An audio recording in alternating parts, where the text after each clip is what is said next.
One amendment, if I can get a vote to amend the agenda before we vote, or add to the day's agenda for a vote, and that would be, as per statute, vote in June for the vice chair of the Board of Correction.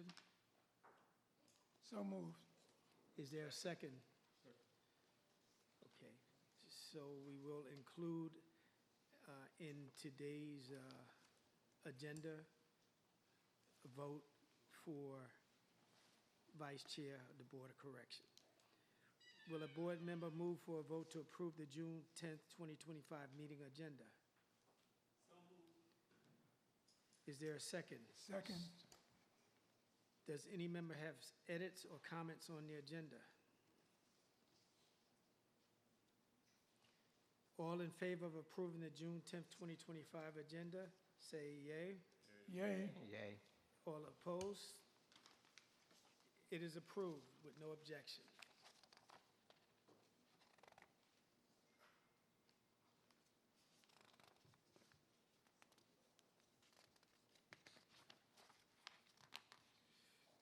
Our second order of business is a vote on the draft minutes for the May 13th, 2025 board meeting, which board members have received.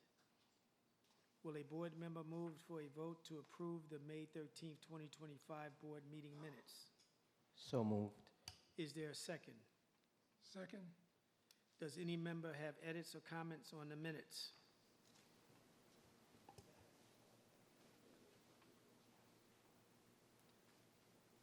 All in favor of approving the May 13th, 2025 board meeting minutes, say yay. Yay. Opposed? They're approved and duly ratified. We will now have pre-recorded anonymous public comment from people in custody. There are 6 comments, my understanding, as of today.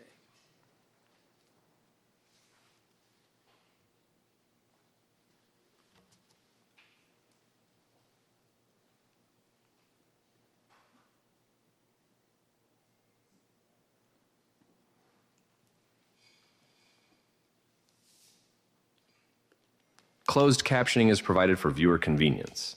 However, the accuracy of machine-generated captions may vary based on audio quality and speaker cadence. The Board of Correction does not guarantee the accuracy or completeness of the captions. To ensure the safety and protection of individuals using the people in custody comment line, names and inmate numbers have been withheld.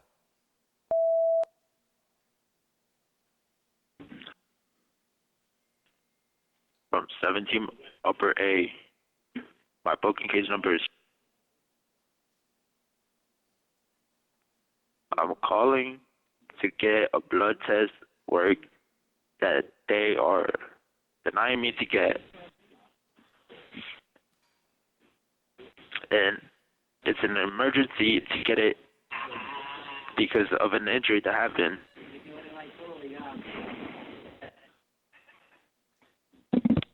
The caller has hung up.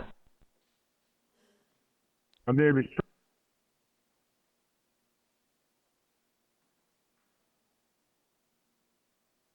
right now. I'm at TGU West Facility 11. I'm serving myself for work. Also approached me like 11 in the matter. With my medication is going on. For being investigated, I asked him to handcuff me. He refused to handcuff me, put me to leg, told me to get up on the wall. I turned around, stood up, went to the wall. He talked about what you know, what am I doing? Getting denied my wreck. I already come out 1 hour wreck. I already come that I'm waiting to go to state. They say that I will be going to state. I already come out with go home areas. In the state hill, I explained that to them. That they were I'm at, like, oh, whatever thing, I got no control, and I must defend myself. I'm not trying to get no more time. We're at time now. I will have these call them state, guilt them upstate. Now, that's a new charge down here, move me to somewhere else. I'm explaining myself now, both things escalate. I told my lord what's going on. and your ass taking in there. I do what you want to move there. That's the I need to spend myself. That's it. Hello, this is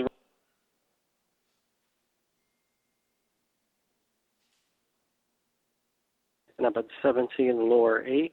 I'm looking for the Catholic service on Wednesday to come to their room to pick me up. Because last time I went to a wreck and I didn't get notified. So just I'm at this location, 17 Lower 8, Catholic service, to pick me up over here. All right, thank you. Hello, my name is Ben. My number is. I'm up here at Rosie's, Rikers Island. I'm calling in regards to they're trying to force people to 7:30 to get, but that's not the issue only. I'm calling because the reality is there's no food in this fucking jail, none at all. Absolutely nothing. Food is raw. We're not getting anything to eat. People are just sitting around eating bread all day for years and years and years. No one knows that this is going on. I don't even know what to tell anybody anymore.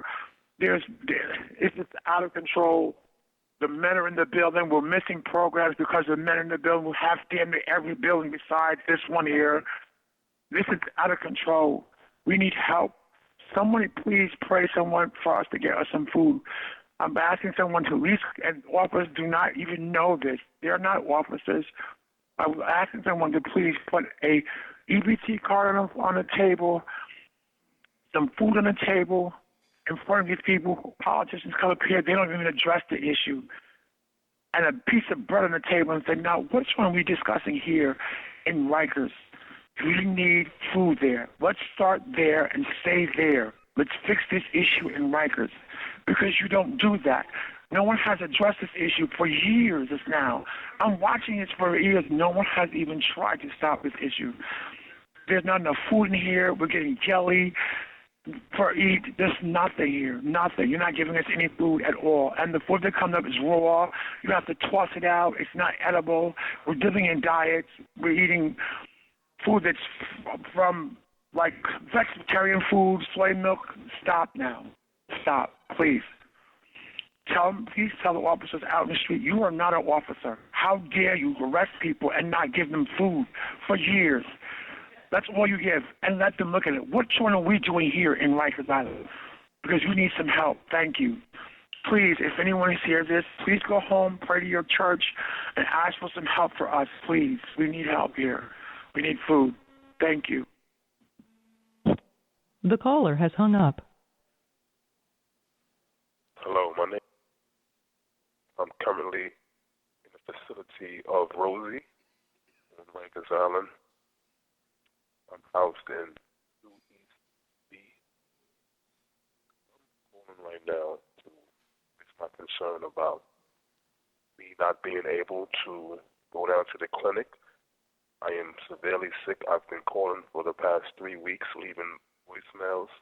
I've never been reached back out to. They never came up to my house to bring me down to the clinic. There's a bacteria or something going around in this house, and it is really affecting me. I constantly sneeze, throw up phlegm. I've spoken to the captain. I've spoken to the COs, still to no avail. This is really getting out of hand. Out of 40 people in my dorm, around 30 people are sniffling, sneezing, coughing. This is not how it's supposed to be. They say when you call for a sick call, you're supposed to at least get back within a week. It's been 3 weeks. My condition is only getting worse. Can you please contact Rosie Facilities Clinic and let them know that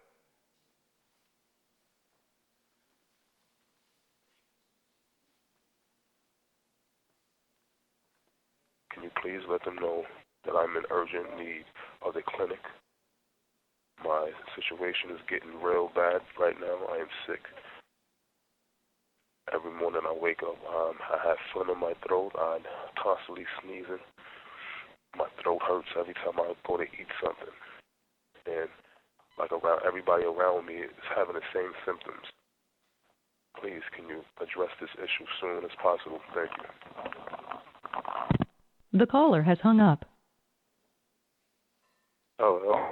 I just want to suggest programs such as AA or NA for inmates that needed help recovery. Yeah, pretty much that's it. Thank you. Have a good day. The caller has hung up.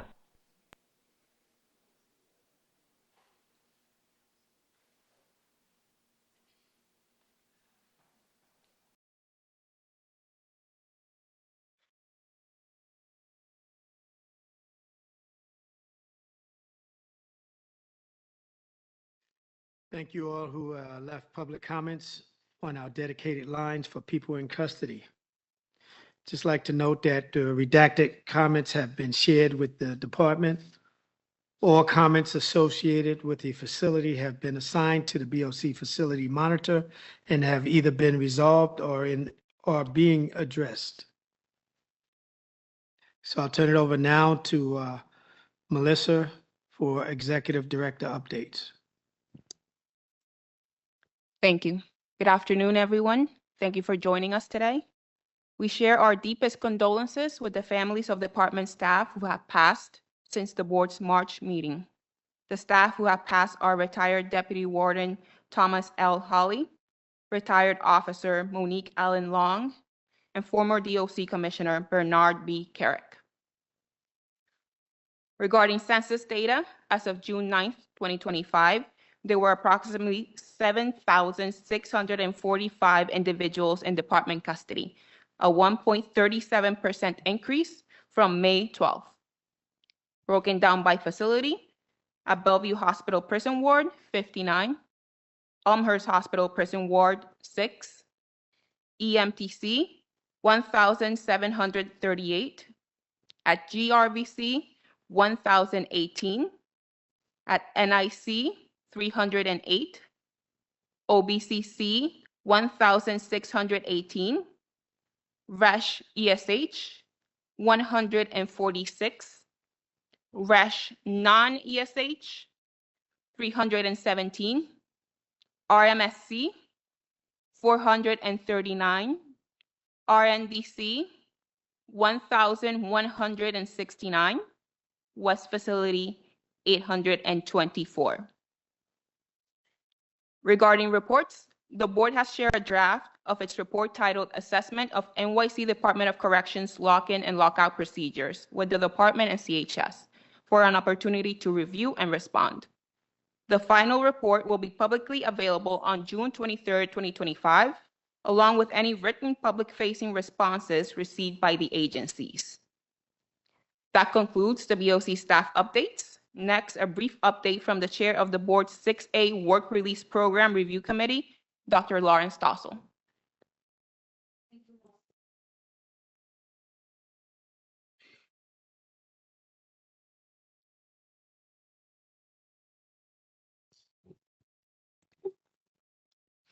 Thank you. Sorry. The department has stated that it needs help managing the rising census. In the past year, the New York City jail population has increased from approximately 6,400 to 7,645.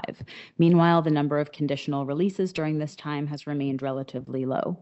Due to the ongoing issue of jail overcrowding, the board established an ad hoc committee on May 13th, 2025, to evaluate the department's 6A work release program.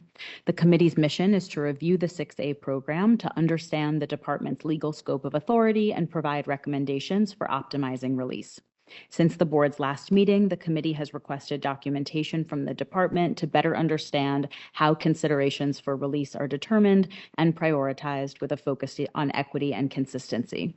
In evaluating the department's response, we will assess how criteria are applied and weighed and make recommendations for maximizing release under the program. No board action is needed at this time. The committee will hold further meetings and a full report and recommendations will be presented at a future meeting.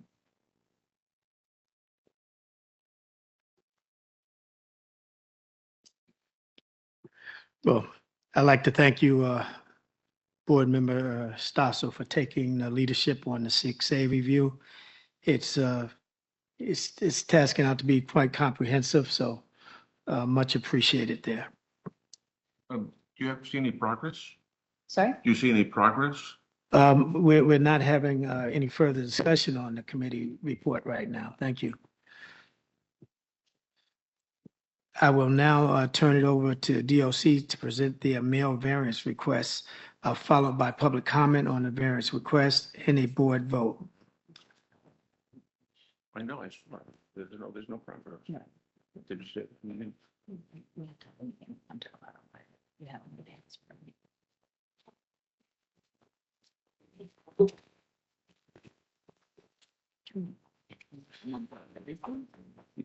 Good afternoon. People were in the unit. Yeah, the number of releases. Good afternoon, members of the board. My name is Fritz Frage, and I am the Senior Deputy Commissioner of the New York City Department of Corrections. We are here today to again request a limited 3-month variance from Board Minimum Standards 1-11 E1 India, which requires that non-privileged mail be opened in the presence of the intended recipients in custody. As we emphasized last month, this request is not made lightly. It reflects the department's urgent need to respond to an escalating and life-threatening trend, the use of drugs, soaked paper, as a vehicle of smuggling powerful, often lethal substances into our jails. These substances are often undetectable when sealed in envelopes.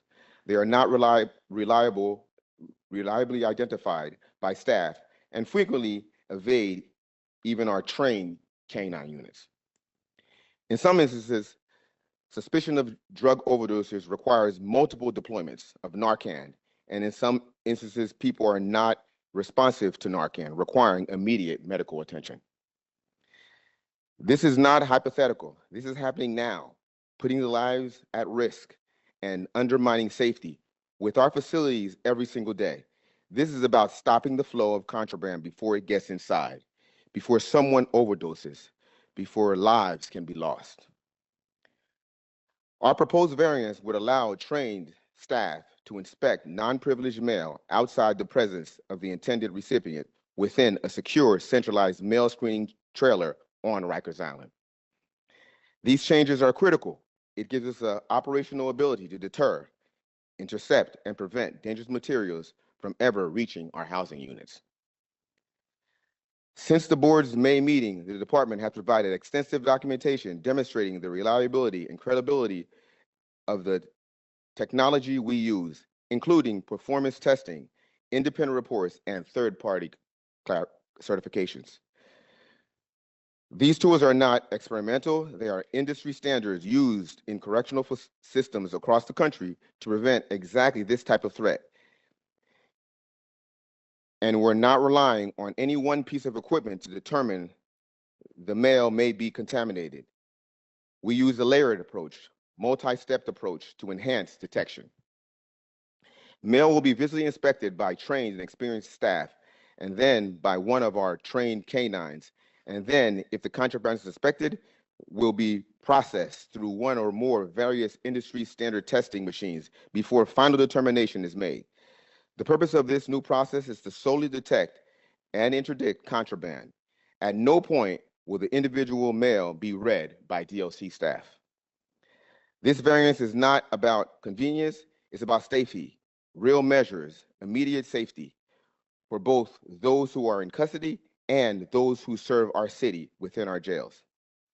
We believe this action will save lives. This prospect of just one life being saved should be enough to permit these reasonable changes in operation.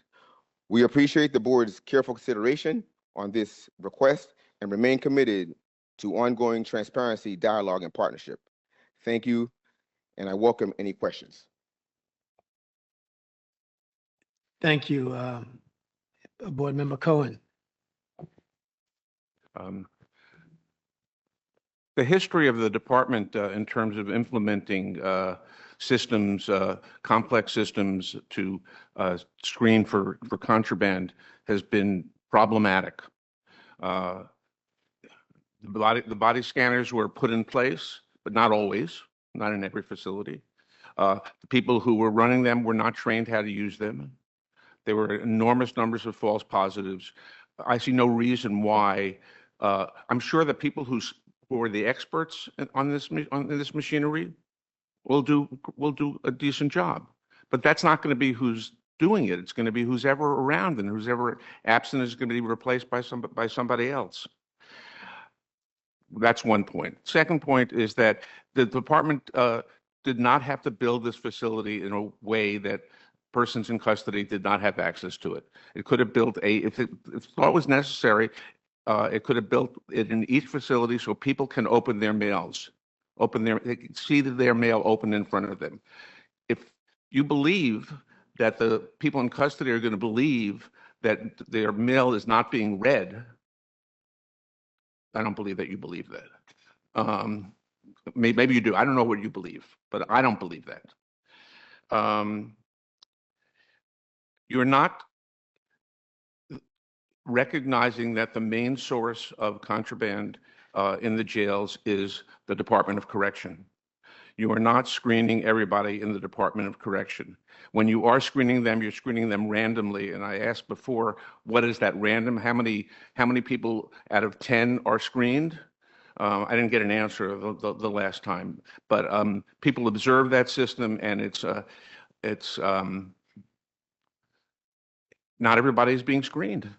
If you care, if you say it's life-threatening, and it is, then you should have everybody screened. You should have the screening material available in every facility, which you didn't have last time, and you should have it should be under the observation of the person in custody, because they will not believe that their mail is not being read.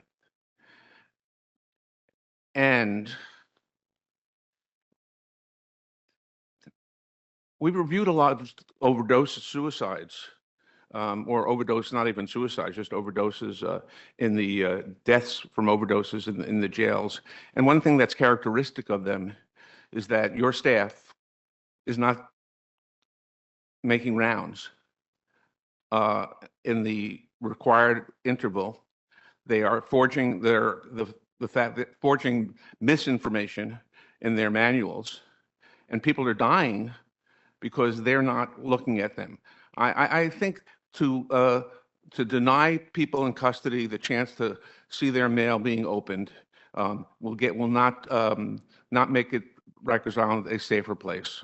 And if you want to use this technology, you should have it available so that there's no reason you can't use this technology in the presence of people in custody. And you should, if you want to use it, I set it up there, and then I'll take a look at how it's going. Thank you. Thank you, sir. First, let me address the one statement you made in reference to our personnel not being screened through the process as they go into the facility. Since I've been here, and I'm sure long past that, we do have a screening process for all our personnel going to the facilities. So the first, making a statement that most of the paraphernalia or drugs being brought in that are being brought in by personnel is a statement that is just too wide and grotesque, when nationally the average is about 1 to 2% of every population of every entity has an issue with corruption. In this case, we do screen. We've tightened security at the Sally ports. We've tightened security at all the entrances to the facilities.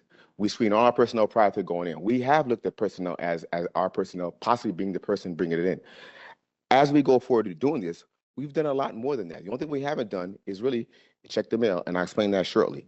Just so you understand, from March of this year to June of 2025, approximately 2.5 months, 53 overdoses, 53 Narcan deployments that happened in the facility. Out of those 53, 8 were unresponsive. 8 unresponsive with the possibility of death. I'm gonna repeat that, 8 unresponsive with the possibility of death. Now, we can go back and forth every day on how the drugs are getting in and how they're getting there. The fact is they're there. In our end, we've closed the venue of who's allowed in, who has unfederated access. The only thing we haven't done is check the mail. And we're not asking to open their mail and read it. We can have a camera in the room, and we said before, Stan, if I'm corrected for my counsel, that we review as we're opening it, just checking if they're elevated, if they're wet, if they're documented. Because what we have found when these investigations happen, somebody has passed away, which we had several this past year, which I really don't want to be part of, or I really don't want to have our personnel involved with somebody dying in our custody. Because truly, just like our constituents here that care about the personnel, we care about the people. on Rikers Island. We care about keeping them safe, and we also care about our personnel because it's traumatic for them also. They're on duty and somebody dies on their watch, which starts counseling and all other things that add to that factor. So this should be read independent from any technological database that you may have to review. This is just reviewing simple information that will put forward to review. If there's no narcotics there, then we could just give it back to the personnel. But we are doing our best, and this standard of us not actually going through the process of reviewing the mail that would detect something that could possibly harm, even if it saves one life. Even if it saves one life, it would be important. Because the reality of it is, out of 8 unresponsive, we've got over 1,000 PICs that are there out of our control. We can't say no as an organization to tell them we can't have them. And we've done that. The bold men and women of corrections that are there every single day that have to take the responsibility of the care and custody of all these people are there doing it every day. This makes them safer. I'll give you one more last example. Everybody understands we're in a situation, we're in a room in a dorm area where there's one officer on deck with 50 to 60 males walking around. I understand most of the people are good people, but there are nefarious characters out there that we're not accounting for. Nefarious characters that will cause some problems of concern for all of our personnel that are working that day. That one officer who's there can be distracted simply like, oh, I have a cold or I'm throwing up, while we have 10 PICs snorting some type of paper that gets 10 people high.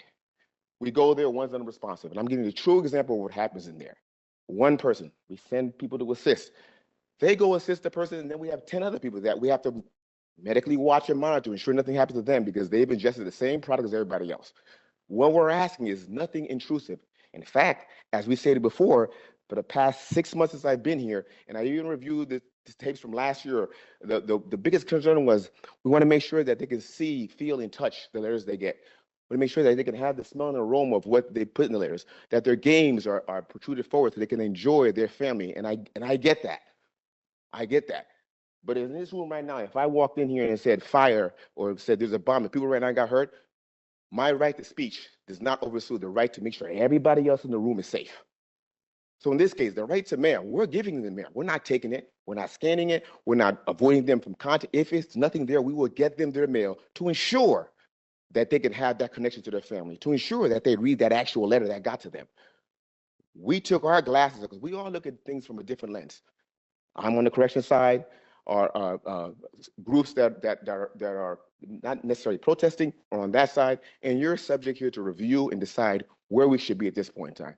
Well, we in corrections have taken our lenses off and said, hey, we understand that the national-wide average is scanning mail. We understand that, but here in New York City, BOC and Department of Corrections, we want to ensure they have that. We reviewed what you complained about, what you wanted, and we've come back with something to make sure that we can have all those entities and at the same time get our personnel that have a sense of security that feels that they're not safe at this point in time because they're dealing with 58 cases of overdoses and 8 unresponsives. And last year we only had 4. So it's doubled the unresponsive last year for the past 2 months as it did this year. And I can guarantee you that if we don't do something to at minimum prevent the increase, we can't prevent the personnel coming in because we have to take them. 1,000 extra people on the island. All right? But if we don't at least minimum try and prevent these narcotics from coming in and do every approach possible, we've done the employee aspect. And as I said before, we can't just generalize that all the employees are bad. They're not. They're hard-working people that have to work double shifts. And every time a crisis comes up, we ask them to bend backwards doing double shifts, and they don't break, and they're still there. The minimum we can show them that we're making an attempt to make them safe. And it's the responsibility of this board and everybody else to understand that this is what we're doing here. Thank you. Vice Chair Skip, and then Board Member Pitts, and then Judge Cruzier, and then Felipe, Board Member Felipe. Thank you so much for that, Deputy Commissioner Project. I just have a couple of questions. My first question, and this is just the first one, what is DOC's benchmark for success? Because this is a limited variance. You're asking for a time-limited variance. So I'd like to know, what is your benchmark of success? Are you looking at how many pieces that are interdicted or how many pieces that aren't interdicted? Like, what do you think measures success? What are you looking for? Success for me, we measure it as if we do these variances and we check mail and we have an Sorry, I can't fully hear success. you. Success Yeah. for us would be having this variance. The reason we ask for a 3 month variance is for us to complete the variance, and you would have a chance to review to see if our practices are correct or are not correct. So in this case, if we have variances and we pulled mail that looks suspicious, that's elevated, that's somewhat moist, and it ends up being positive for, in this case, which is what Narcan is used for, fentanyl or K2, then there is a success in there. If the numbers decrease the next 3 months as far as who's overdosing, who's not overdosing, could be gauged as success. But I can show you right now, the numbers here right now are showing that we're grossly increasing right now of unresponsive cases, double over the past 3 months last year. And as we're dealing with it, I can sincerely tell you that since I've been here, the entire goal of the commissioner is the safety of our personnel and the safety of the persons in custody of which we are responsible for. Okay, my next question is, can you, without any inkling of a doubt, can you clearly point these instances of overdoses and unresponsiveness, can you point that towards something that came in the mail? Can you draw a clear picture between mail and overdoses or unresponsiveness? And if so, how many? What's the data on that? Well, we can't just detect that. I'll give, for instance, there was a comment made earlier that the employees are bringing in vague remarks that don't even have any ounce of proof, evidentiary nature, but you can say things that can be misconstrued as something else. When I have to speak here, I have to give you facts. Because if I don't, it's going to be scrutinized by the entire world. So as I'm here right now, I can't give you exactly what can happen. But what I can tell you that if we don't do something, if we don't make moves, and we come back here and we have major issues later on, what I'm going to say is that I advise the numbers did go up. And this is where we're at right now. We've asked requests to try and curb it down, and it didn't go down. It went up further. Whose fault it is, can't say. But our responsibility is to come here and engage you in that process. Now, I can get information on national average has the increase of narcotics decreased since they've scanned. And we're not even asking to scan, which means they get nothing. So that means there's zero mail things coming in because of everything. I can tell you 100%, the departments that scan don't get mail-in drugs because they're scanned. They don't get the feel, the touch, the emotion, the love that we're all seeking, that we've been here before, that we discussed that they need. They don't get that. But here, we're giving them all that. All you want to do is inspect. You tell a convincing story, sir. And I understand that what we're looking at is the safety of the people in custody and therefore the safety of everybody on Rikers Island. I'm just going to say, for me, I still remain unconvinced, but I am inclined because of the safety issues. But I do have to say, when after this 2 month, if it comes back and there's no change or no nothing, I won't be inclined anymore. Thank you. Thank you. Board Member Pitts? Vice, you gave an excellent argument for the variance, sir. My question was asked by Vice Chair Skip already. I wanted to know how the department is going to measure the success of this variance. Could you give more details on it? And as I said in the last meeting, I am for it for 2 months because I agree with you. If it saves one life, then it's like saving 1 million lives. Thank you. Well, everything we confiscate will be documented, stored. So we'll know what we confiscate. And then we'll also know what's confiscated. That everything that's confiscated will be documented. So if we take anything that they don't receive, it will be documented. And then we'll ascertain if there's narcotic substance in there. And that will give you numbers in reference to that aspect of it. The numbers going down would also be documented. It means if we're seizing stuff, if numbers go down or they compare us to last year, that would be another benchmark that can show us that. We have various ways of showing that. I can get that information to you fully later on in reference to that. But it's truly, truly thank you for all your support. We appreciate BOC, because we're here as partners. And as partners, it's just that partnership that lets us do our job better. There's plenty of scrutiny out there, but we're here to try and do our job better and keep our personnel and everybody in custody safe. Board Member Kusier, then Board Member Felipe, and you pass, Board Member Kusier. Okay, go ahead, Board Member Felipe. Hi, thank you, sir. Got it. Hi, sir. You mentioned that you were clear and confident that you will ensure that everyone will get their mail. Can you expand about the chain of command, how you plan to do that? Well, we can give you the exact process as the mail goes to the chiller and reviews. The ones that aren't compensated. Get closer to the. Okay. We can explain the process of how the mail goes to the chiller and inspected. The ones that aren't confiscated, which shouldn't be that many, would go to their normal process, end up going in front of the PIC through the facilities, and then they would get their mail.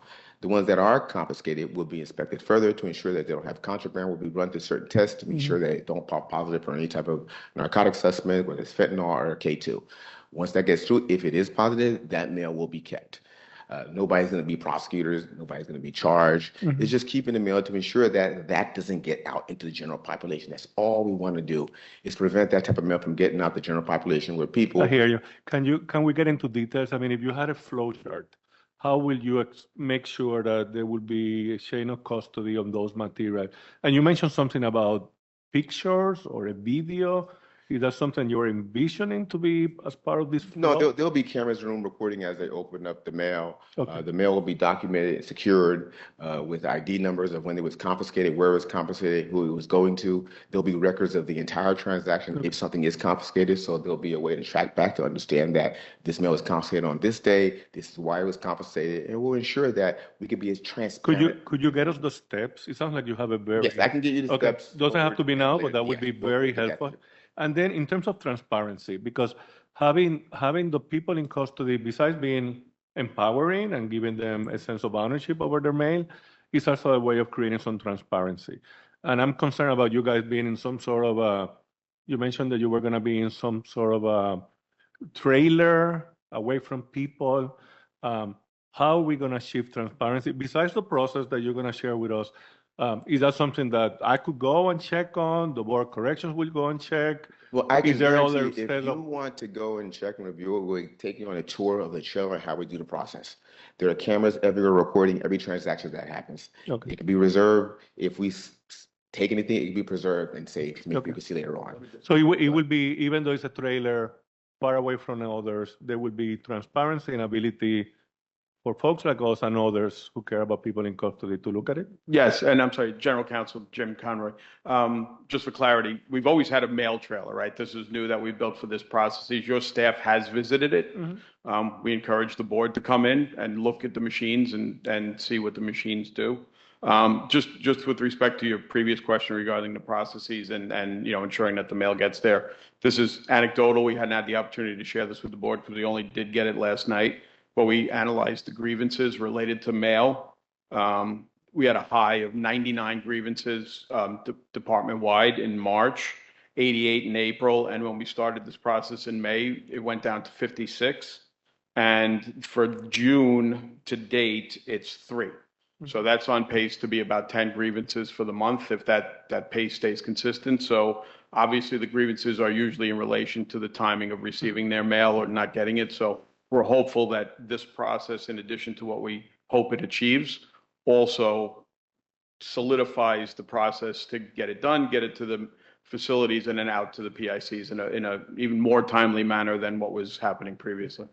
Again, thank you for your support. I mean, it would be great to understand the chain of command like a flow chart so we could actually be available at those moments. Sure, we'll get that full flow tree in very elementary terms. Obviously we get it for United States Postal Service. It comes into a central trailer, at which point it's sorted, and this is a process anyway, between privileged mail and non-privileged mail. It then makes its way to this specific trailer, under which it goes through this testing process, which is multifaceted, including human inspection, even while it's closed, where we're not opening it.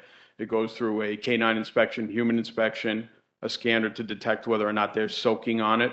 And then if there is some suspicion that there is a substance on it, it goes for the verification process as to what the substance is or may be. From there, once it's been in the trailer, it's sorted out by facility into bins. And as soon as it clears that process, it gets to the facility's mail rooms and it's delivered at that point. So again, we're hopeful, independent of everything that we're talking about here, that this process is actually working to accelerate and make it more streamlined so that it's getting to the individuals at a more rapid pace. Okay, thank you for that. Board Member Stasso and Judge Crozier. Hi. I continue to feel concerned about how the department is planning to determine whether what they think are drugs on the mail that is being opened are actually drugs. I made a request on May 2nd for accuracy data about the machines. I understand this is a multi-step process, but the final step and the only way to truly determine whether what you have in the mail is actually drugs is to scan it through one of these machines that test for drugs. So yesterday, you sent a very compelling study that showed that the accuracy rates for one of the 5 scanners you propose to use has a high level of accuracy for detecting specifically synthetic cannabinoids.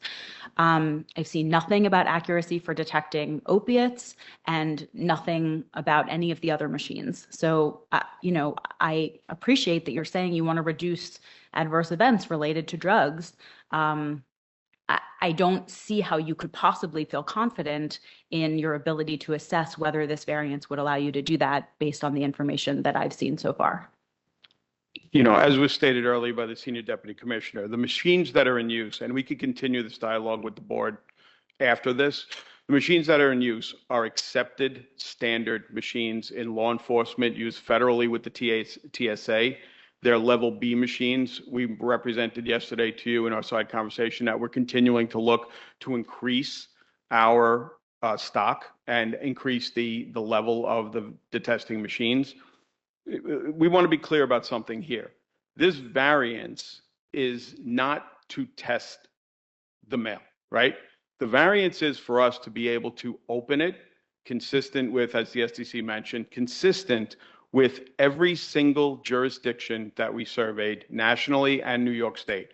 As stated before, New York State is a strict scan state, so strict scan process, so they don't ever get the original pieces of paper to just prevent this. What we plan to do is to be able to open it to detect any type of materials, right? What we're seeing is the synthetic cannabinoids, which present the greatest problem to detect and to Narcan through either canine detection or otherwise. These machines are specifically what's that for. Opiates and other things are substances that the canines will hit on because they're conventional drugs. That therefore gives us probable cause, as is the accepted law enforcement standard on a canine, probable cause that the substance is an illegal narcotic or other illegal contraband substance. So I appreciate the ask, and we're going to continue to do this, and we want to ensure that what we're taking is actually narcotics because that informs our entire operation. Right? We did share on the accuracy related to synthetic cannabinoids, which as it exists right now is our greatest threat because they're not overdoses are not responsive to Narcan. They can be fatal in many circumstances. They're undetectable by canines, and these chemical compounds are what is the drug of choice in correctional facilities, which is, again, the impetus for the variance. We cited the study in our initial ask. So in that line, we will continue. And again, we are not using any machine that is unique to the Department of Correction, all right? We sent you materials from the companies themselves. We understand like any misrepresentations about their accuracy otherwise are subject to Federal Trade Commission sanctions and otherwise. They can't represent something it's not. We sent you the scientific materials. We could further this into detecting for opiates, but of course, opiates are responsive, as we discussed before, with the exception of fentanyl, to conventional field testing, right, at some level of accuracy. We keep increasing the use of the machines, and again, we talked about the standards.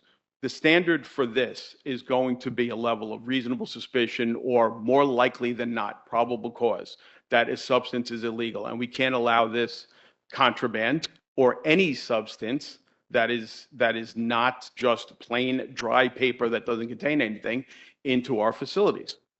And that's what the ask is for. The ask is not, though the purpose for this is very clearly to save lives and protect people's health and safety by detecting these drugs that are usually otherwise undetectable, but also the variance is not to test. We can do that now. If we have some probable cause that a dog hits on it or that we detect a substance or it's soaking through the envelope, that is not getting to the facility. We are testing that now. So what we're seeing is and asking for is the ability to further look in depth into this, consistent with every correctional facility that we've surveyed, including New York State, to see what's on there, get the experts to be able to look at it, putting it through these reliable testing machines. And then when we get to a point of what we're introducing as far as our results, you will have that and you'll have the transparency. And we do encourage you to come to the trailer to see how it works, what it detects, and we have confirmatory samples that are there so you can see what the machines do. Board Member Judge Coetzee. My concern really has been articulated by a couple of members, particularly Vice Chair Skip, and that is, I still don't understand how you are going to measure any success with respect to this process when you are doing it facility-wide. There is no control here.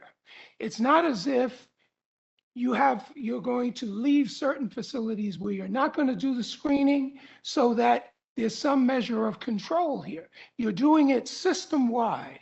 And I don't understand how you are going to measure, particularly because we know that there's an increase in the amount of contraband, which is very unfortunate, and an increase in the amount of overdoses. But we also know that there are various sources of contraband entering the facilities.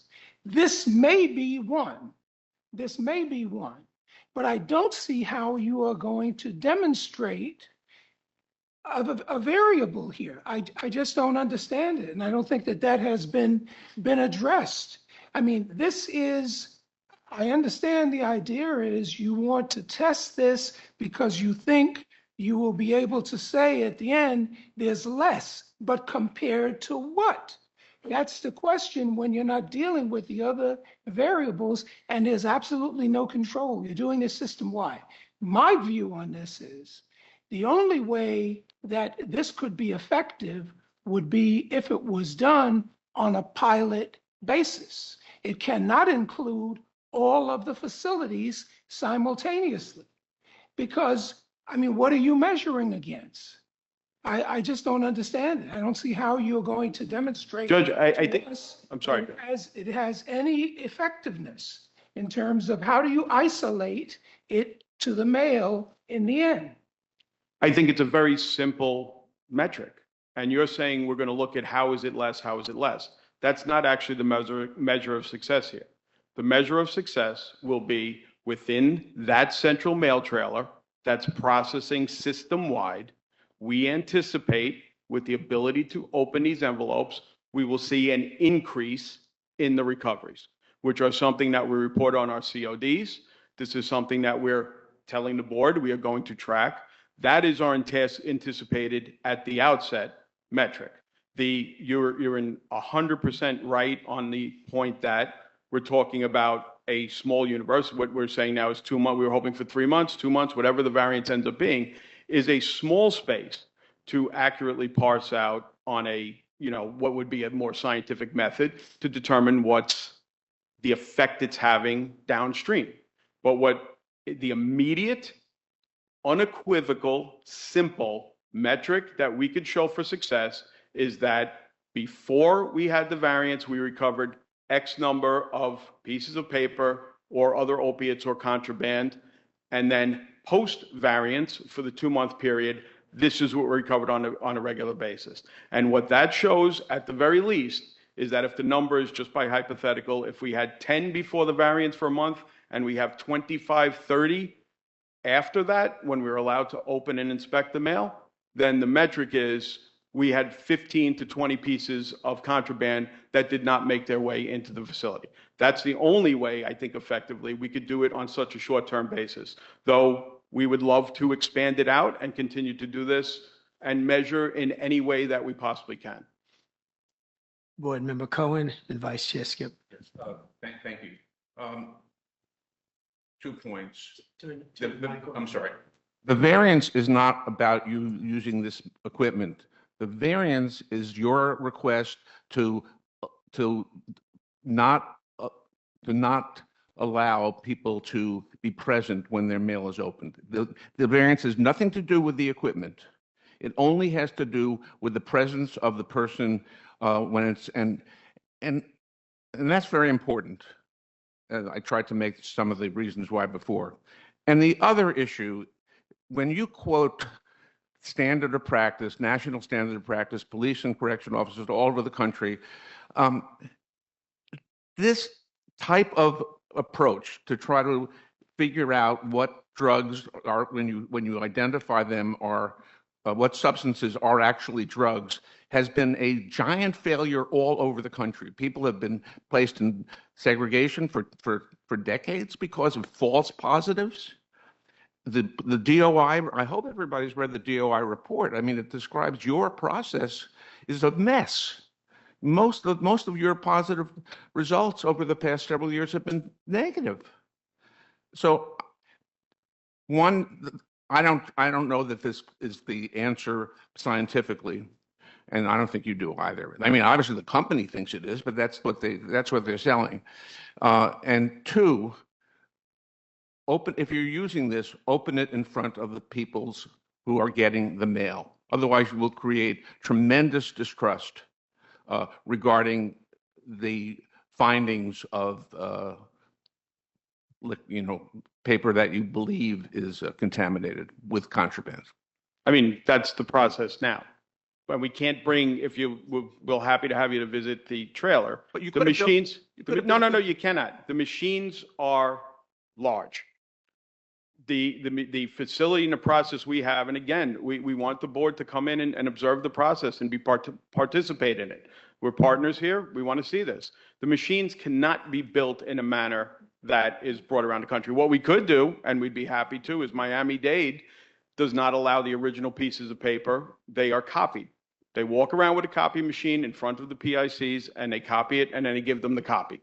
I mean, that's another alternative. We're not even exploring that. We're just asking for very limited to just open in this mail trailer without contraband. It goes to the people unfettered and untampered with, other than being opened, and then the ones on which contraband is detected. You're asking to not open mail in front of the people in custody. Of course, that's the variance. That's all you're asking for. But that's the variance, yes. No, but that's all you're asking. You're not asking about putting machines here or there. You're just asking for us to allow you to violate the board's standard, to ask for a variance. If it's a variance and not a violation. I corrected that myself. A variance to the board standard to not open mail in front of the person who's getting it. And you haven't provided any explanations to me about why you can't use this technology, but keep consistent with the board standard, the board standards. And there's no reason to give a variance. Okay, thank you, Board Member Cohen.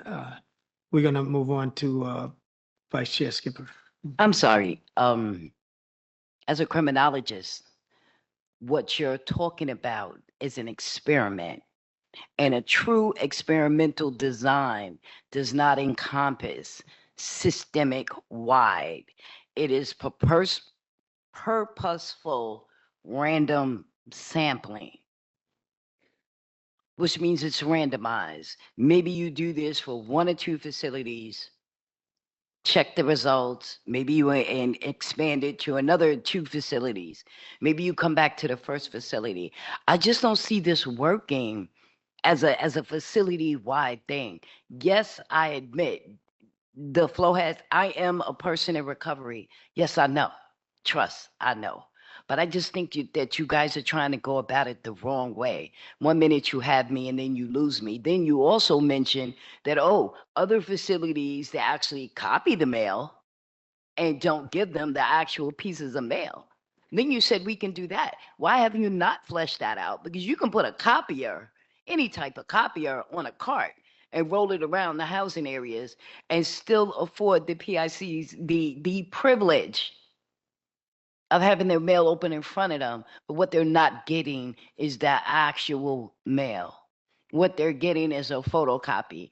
That can be done more quickly, more efficiently, and more cheaply than investing in all these machines, all this manpower, all this additional training and everything for something that is man-made and undeniably will fail every now and then. And we still haven't gotten the correct stats on that. I mean, I could see if you wanted to do it that way. I could. And you just opened the door to say that it could be done. Yeah, we wanted to scan the mail. We've been before the board before on that, and it was denied. That's part of the board standards as well. No. I don't say scan the mail. I say open up mail how it should be open as part our minimum standards. But instead of opening up mail and handing them the actual pieces of paper, because this is what you're concerned about. You're concerned about drug soaked paper getting into the facilities through the mail. So after you open the mail and make sure there's nothing like visible or money or anything, with a roll around copier, you can then copy that piece of mail and give them that paper. But that just keeps us well at hand with the minimum standards. Like I just feel like you're overreaching and you're going to an experimentation that is absolutely not going to work. If you did it on a smaller scale, maybe by 1 or 2 facilities, maybe it would work. Maybe we would get the results that you want to get. I just think too much emphasis is placed on this and not on other avenues where contraband is coming in, because it's millions of avenues. It is not just the mail. So I just implore you to think about that. I mean, I know we're going to vote on this variance today, but I just implore you to think about it, because it doesn't always have to be ramped up to the highest little technology thing that doesn't work. I mean, just as the reason we came here to the board with respect to it, we really don't think this is a ramped up issue. I mean, this is really what we at least envisioned to be a very simple process of opening this, looking at it, checking for contraband, and then moving it along. We do think, I mean, Chair, I understand what you're saying, but the reality it's not simple, it's not random when you're going against what is a minimum standard for a person who is incarcerated. That makes it never simple, never random, never easy to do. This is the point I'm trying to make. It's not, it will never be. But this is why we're here with multiple presentations to the board to address these issues and hoping to allay the concerns. And we really do. Yeah, that's where we are. We have seen measures of success regarding recoveries already, and that's without being able to look inside the envelopes. Last comment from a question from the board. Board Member Stossel. Sorry, very quickly. Mr. Conroy, you had said that the canines are able to detect opiates without an issue. Is that contingent on the mail being opened, or are they able to detect opiates through a No, usually dogs can detect through the envelopes or otherwise, but they cannot detect the synthetic cannabinoids. Thank you. Yes, Board Member. Thank you. Just quickly, what measures are being used to prevent false positives? How do you ensure against that? Is there a criteria that you use? In what context? On the verification machines? Right. We rely on the accuracy of the machines, as we've shared, and we've spoken about. False positives are something that's, a scientific level that would require lab intervention. And that's another, escalation of resources that we're not quite there yet. And, we don't know that, again, if something is soaked and has the appearance of what is commonly, at least in correctional practices, a soaked paper or waxy substance on it, it's not something that isn't contraband in of itself. So we could also look at, and we've talked about this, trying to sample set some things for confirmatory even at the lab level. But what we anticipate actually is our next set of machines, which we have delivery hopefully in a month or two, is actually lab level testing machines, which would be even more confirmatory for us than what is already, we believe, to be the accurate final testing machine. Thank you. Did you hear a number? Okay, just a point of clarification. Um, This is a 3-month variance, and I know a couple of board members alluded to a possible 2-month variance. That probably won't be permissible because of the fact that we do not have an August board meeting.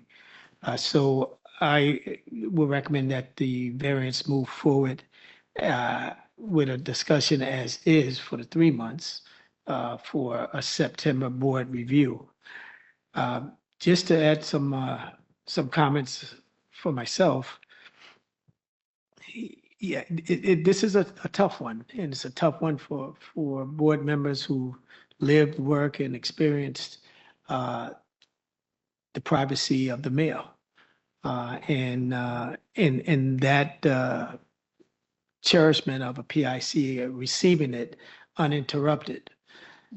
That being said, the argument by the department of saving lives is a critical one, is one that cannot be diminished as well. You know, I will recommend that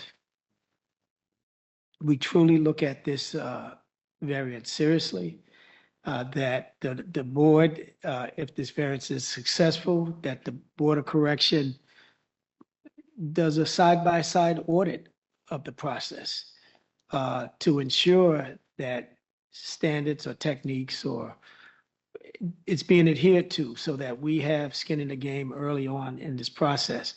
So when we come back in 3 months, if this variance is successful, that we understand how to make it right and better for everyone. And also to understand if there has not been a decrease in incidents, whatever incidents are as a measure, not been a decrease, that we look at alternative measures to stop the flow of contraband into the facilities, whatever that means. And that's some hard decisions that the department, in review with this board, will look at as consideration. At this time, we will now hear public comment on the department's mail variance request. Each speaker is limited to 3 minutes. Thank you. The first in-person speaker is Michael Klinger, followed by Ryan Aquota.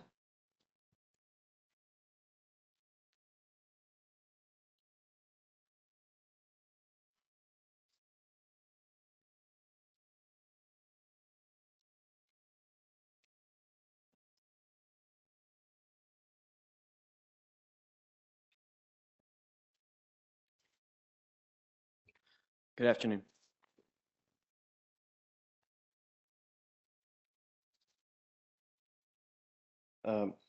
My name is Michael Klinger. I'm a jail services attorney with Brooklyn Defender Services. Thank you for the opportunity to provide some public comment today. In 2014, an undercover investigation by the Department of Investigation found widespread smuggling at Rikers Island, enabled by lax and inconsistent security practices. Magnetometers were set to different sensitivities across facilities. Undercover investigators were routinely waved through even after setting off alarms. Staff failed to follow wanding protocols, and contraband was concealed in cargo pants. The DOI recommended several reforms, including random searches of staff at entry, rotating front gate personnel, use of canine sweeps, and eliminating cargo pants.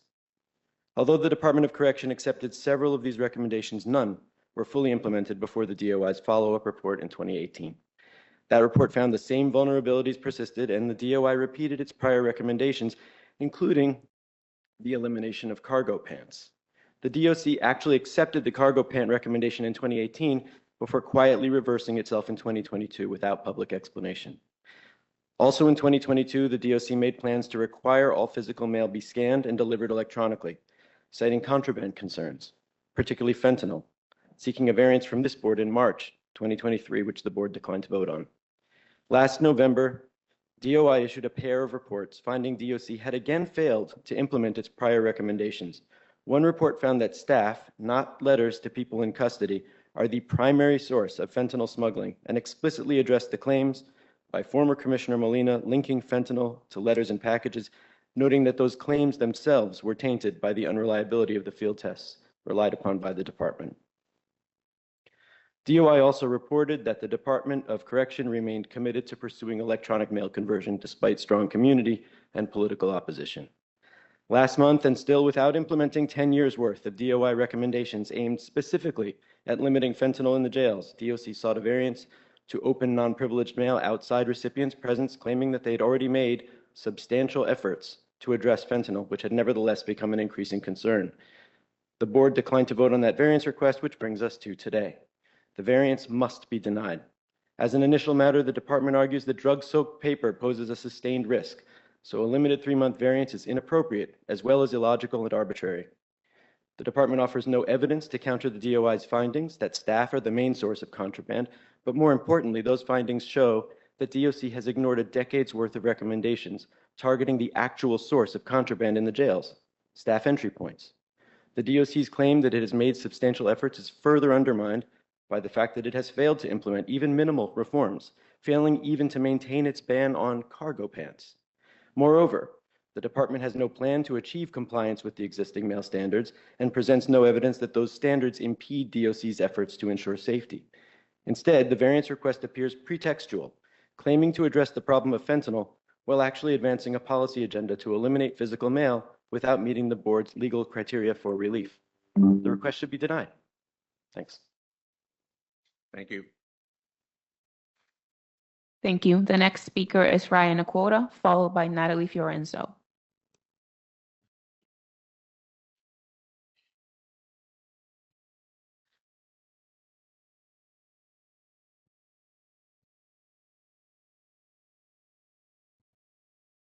Good afternoon, board members. Good afternoon. My name is Ryan Aquata. I'm the campaign's coordinator of Freedom Agenda, and our members are people who've been incarcerated in New York City jails, whose loved ones are incarcerated there now, and in some cases, people whose loved ones have died in New York City jails. And I urge the board to reject the mail variance proposed by the Department of Correction. I'm going to reiterate many of the points we've been discussing. When DOI tried to determine the reliability of the fentanyl field tests used by DOC and to evaluate the basis for DOC's position that fentanyl is primarily introduced into the jails through mail, DOI submitted 71 items to a private laboratory to be tested for the presence of fentanyl, and they found that only 15% of the items that had tested positive for fentanyl in DOC field tests tested positive for fentanyl in a laboratory setting. This means that DOC field tests produced a false positive for an average of 85% of the items tested. And based on that report, DOI made several recommendations, including that DOC should issue a written policy prohibiting the arrest of any person based solely on a positive field test result, conduct a formal review to determine the extent to which people in custody or their visitors may have been administratively sanctioned based on false positive field tests, and conduct further study on the reliability of field tests for fentanyl. But to our knowledge, DOC has not taken any of these steps, but has moved forward on efforts to further limit the rights and privacy of people in their custody. As far as we know, DOC has also not taken steps to implement universal screening of their own employees. The Department of Investigation also said in reference to DOC's efforts to restrict mail, to the extent that the department is focused on controlling the mail system better, that is not going to address what, in our view, is at least an equally significant, if not more significant source of contraband, which is contraband that is smuggled in through staff. This, of course, verifies what incarcerated people and family members have long been saying. DOC's proposal would also result in further delayed delivery of mail, which is already a source of frustration for people in custody. We frequently hear from our members that the mail on Rikers is entirely unreliable, and the most recent grievance report published by DOC showed that in the first 3 months of the year, they received 287 complaints related to mail. Furthermore, our members have seen that drug use proliferates in jails when people have nothing better to do. Due to the actions of this administration, Rikers has been without outside program providers for nearly 2 years now. DOC should not be able to create a situation that worsens conditions for people in custody and then use that as justification to implement harsher and more restrictive policies. Again, I urge the board to reject this variance. Thank you. Thank you. Thank you. Natalie Fiorenzo. Just a reminder, if you're not speaking, board members, please turn off your mics.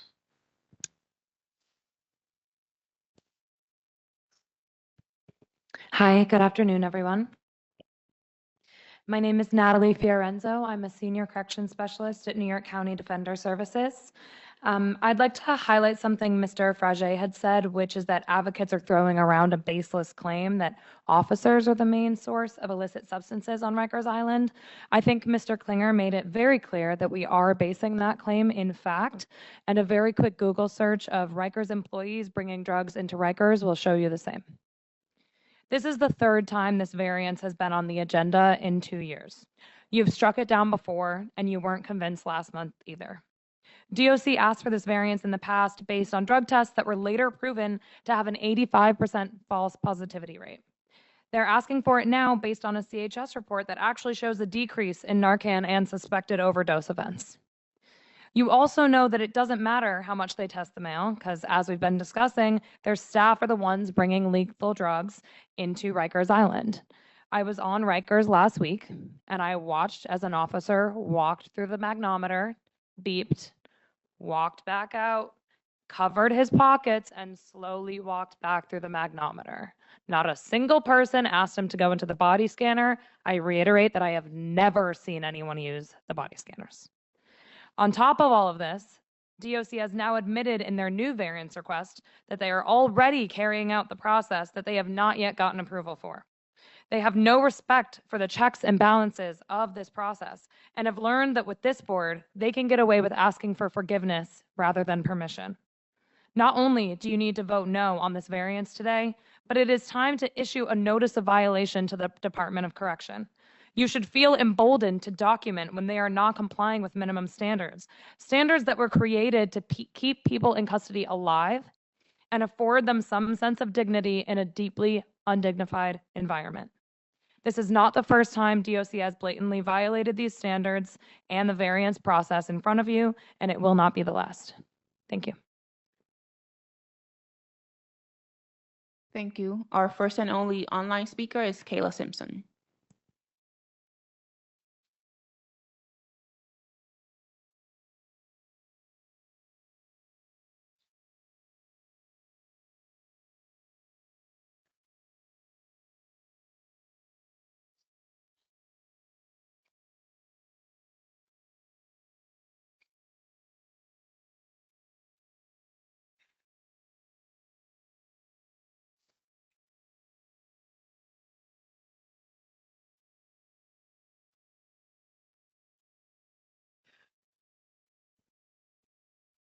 Hold on, I'm gonna unmute you. I think you're still muted. Hold on, Kayla.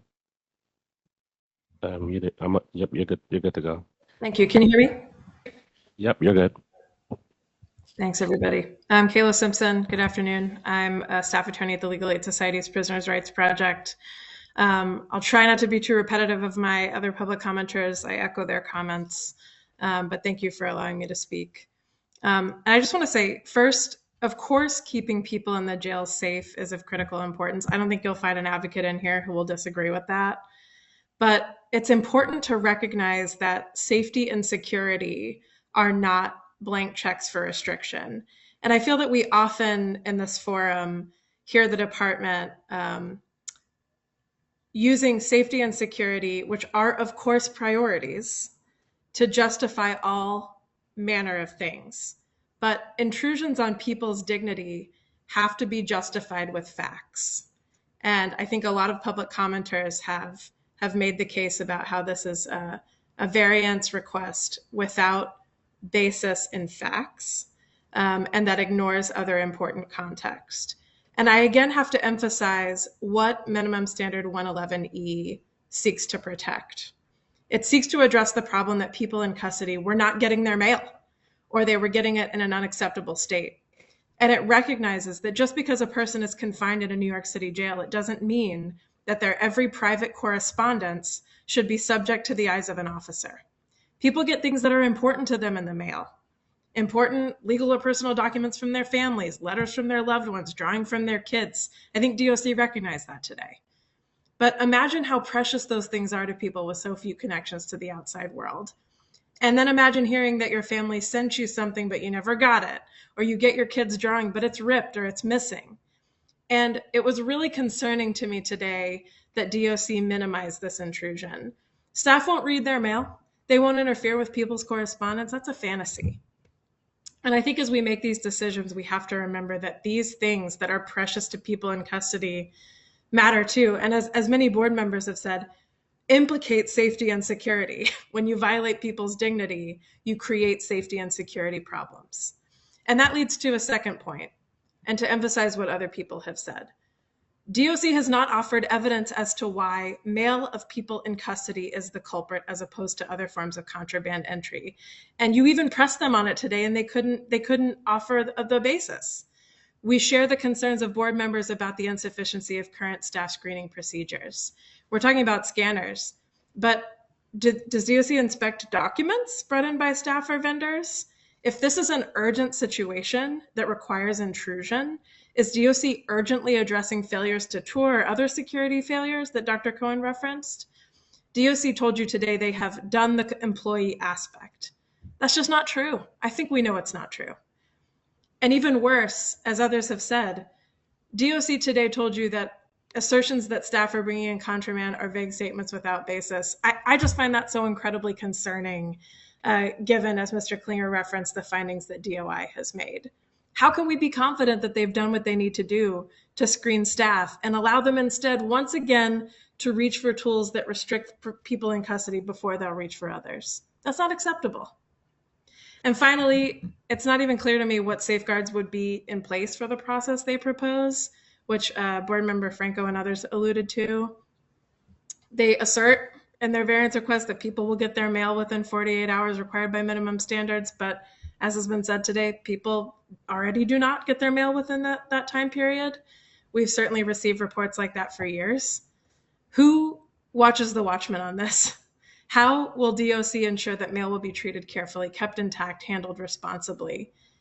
Cameras are helpful, but cameras litter New York City jails, and it's good that they do, but they haven't stopped staff from committing misconduct or ensure that DOC will address it. That's just not a serious solution. So we just ask that you deny the variance. All of the questions that you raised today are important questions. We ask that you understand what's at stake here. Thank you so much.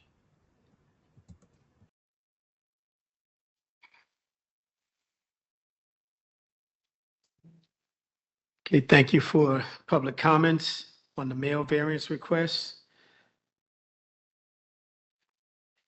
Now I'd ask for a board member to move to a vote.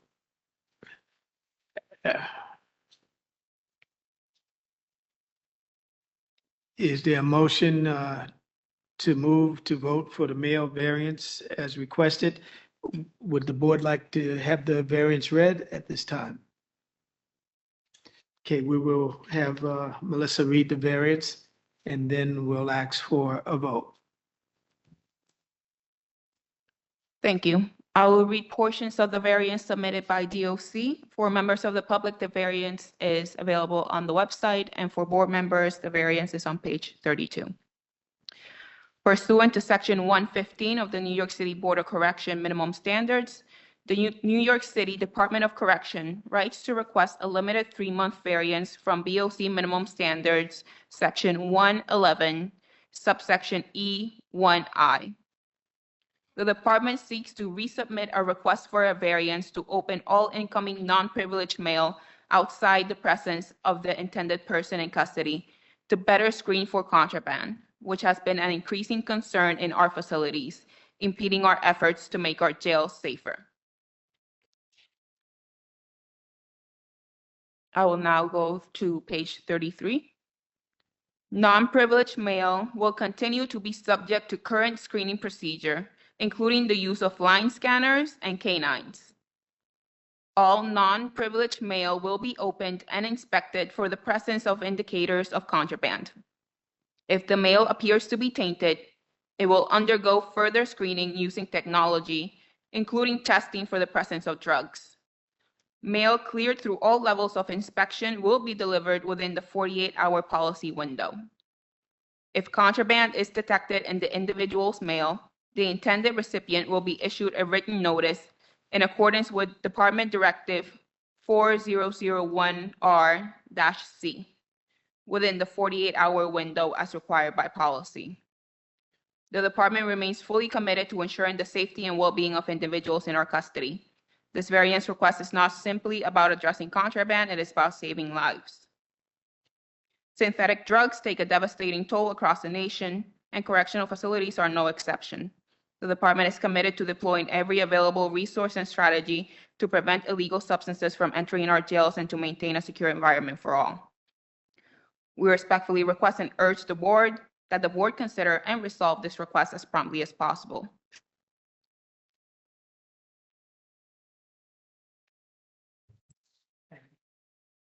Thank you for that variance, Commissioner. At this, well, we have to go to, is there a motion to move the variance? Is there a second?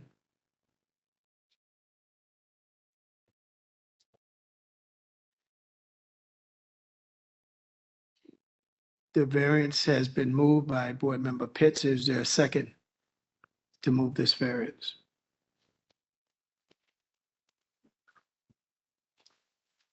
Second.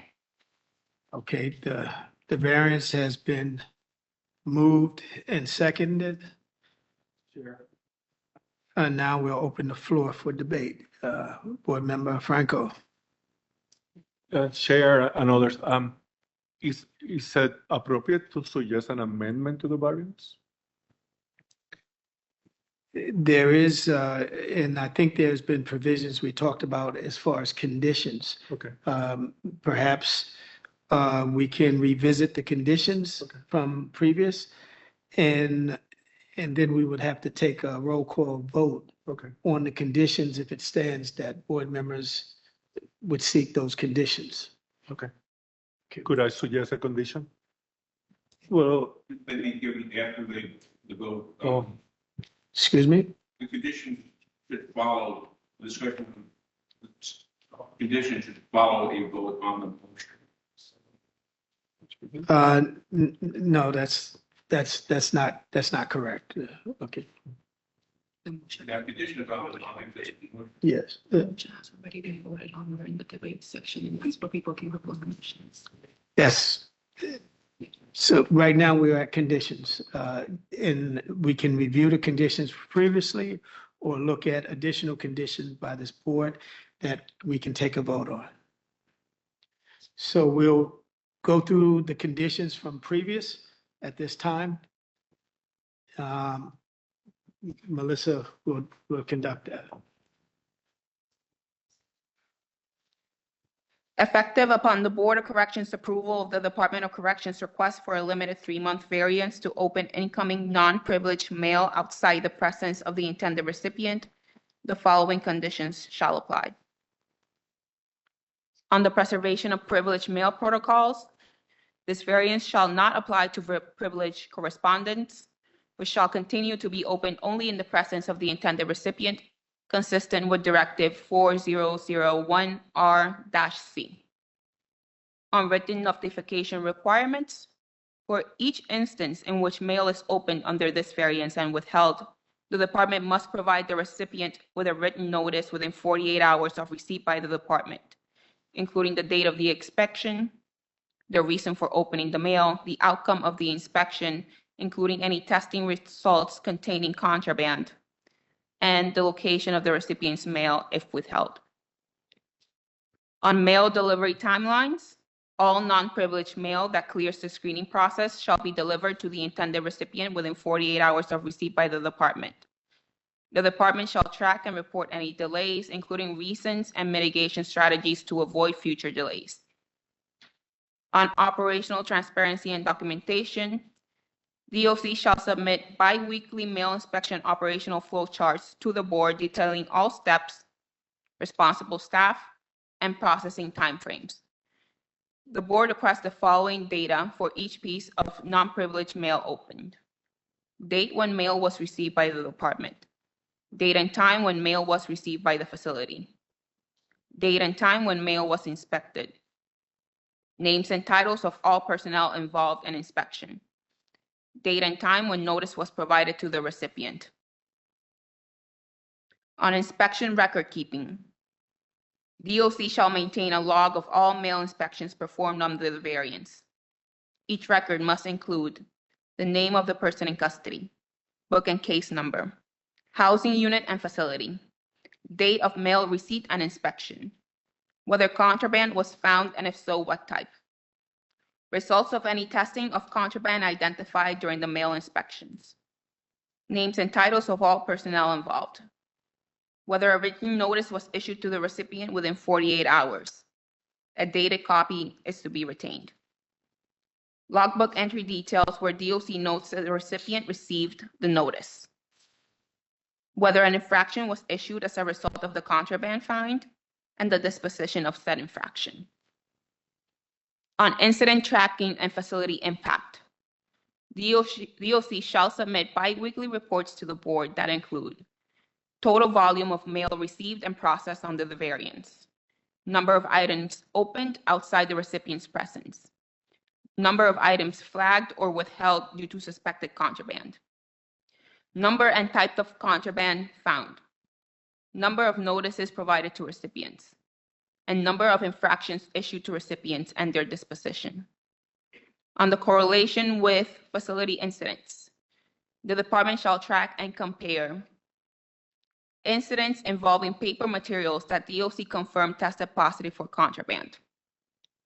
For board members who are following along on page 39, that language is a bit different to what you can find in your materials.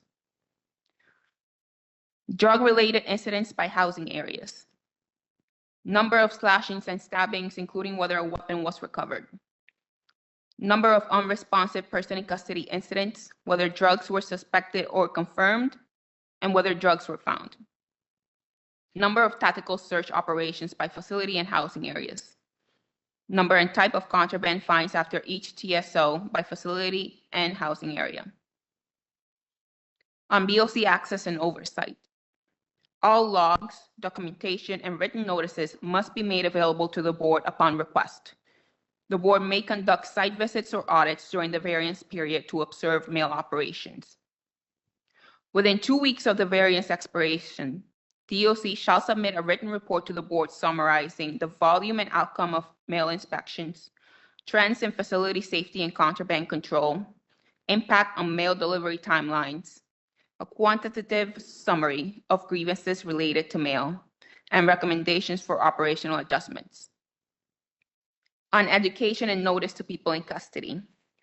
Prior to the implementation of the variance, the department shall inform all people in custody of the new procedures through multiple channels, including posting written notices in housing areas at least 1 week before the variance goes into effect, including information in facility person in custody council meetings, and verbal announcements by facility leadership.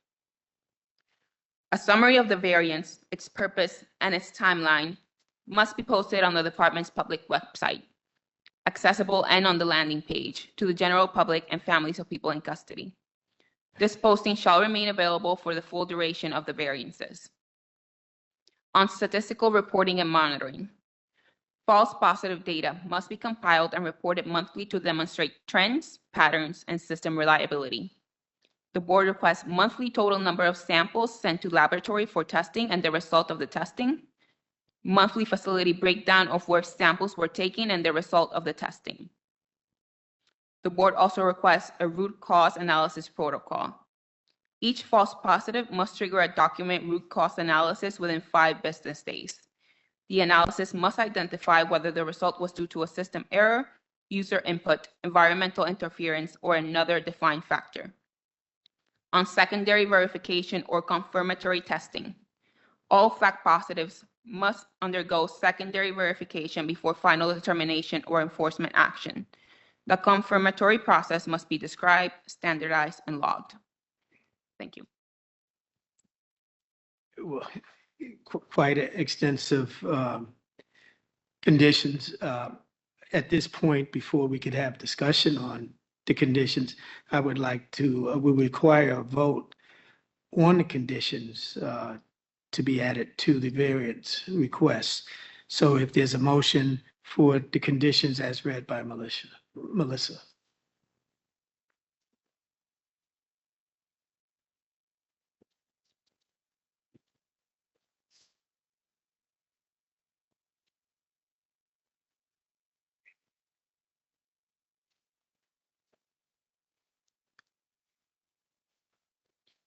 We will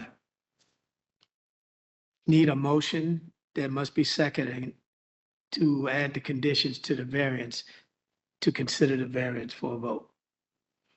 If not the conditions, we will go to a vote on the variance as is, without the conditions that were read. Okay. Chair, do we need to vote on those conditions before we discuss new conditions? You can add, you can at this point, you can add to conditions that were read. Okay. And that can be voted. You can add to those, you can remove some of the conditions that were read at this time. So I would like to propose a condition.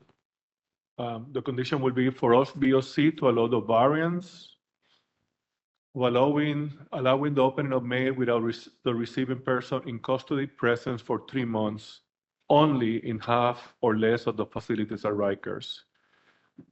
And with the understanding that there will be, that the other half of the facilities will implement the contraband reduction strategy for 3 months with a focus on contractors, staff, and others through other entry points.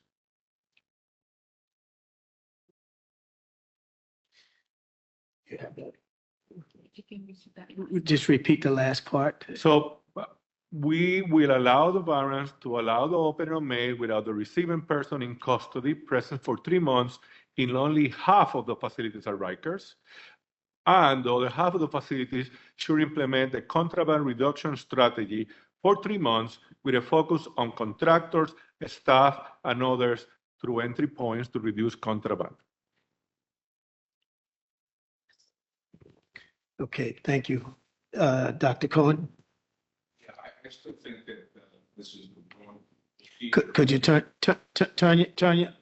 turn your mic on, please? I still think that you cannot consider conditions to a motion before you consider the motion. We're considering conditions to nothing.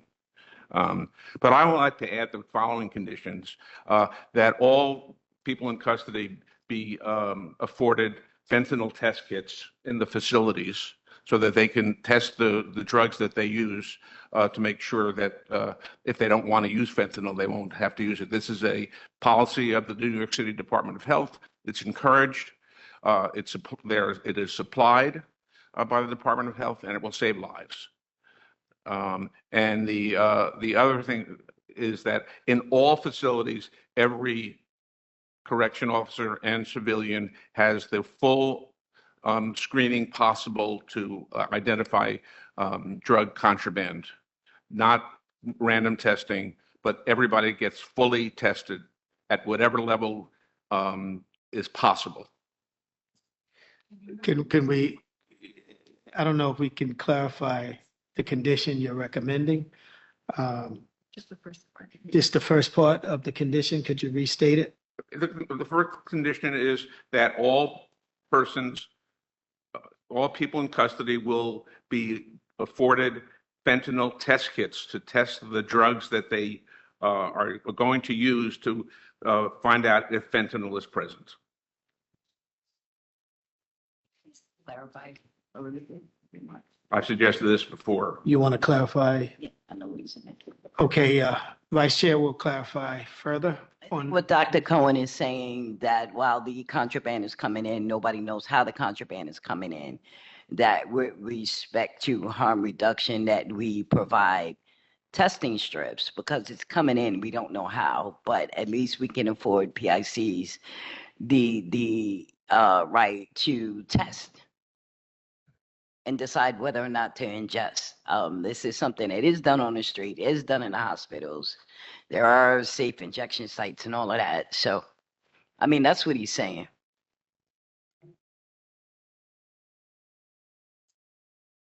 Board Member Stasso, for conditions.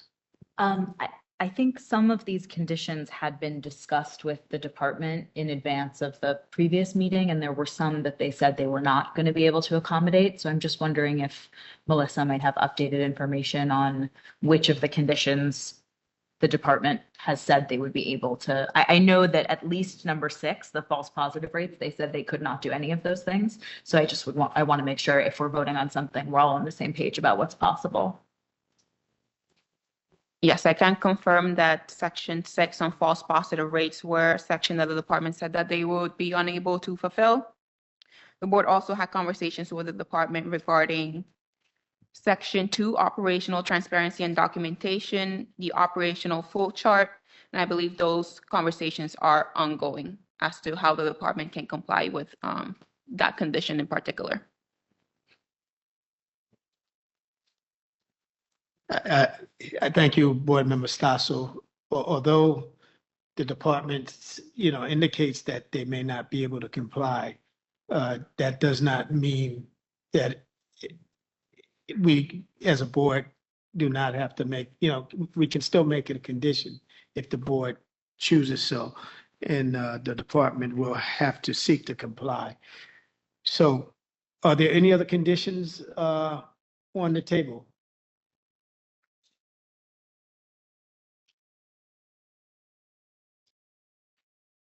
Or Board Member Stasso, would you like to remove the conditions that the department sees as problematic to meet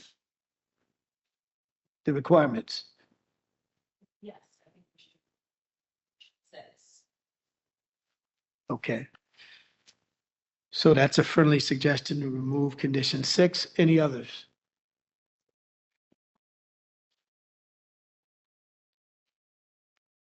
Okay. So at this point, I would ask.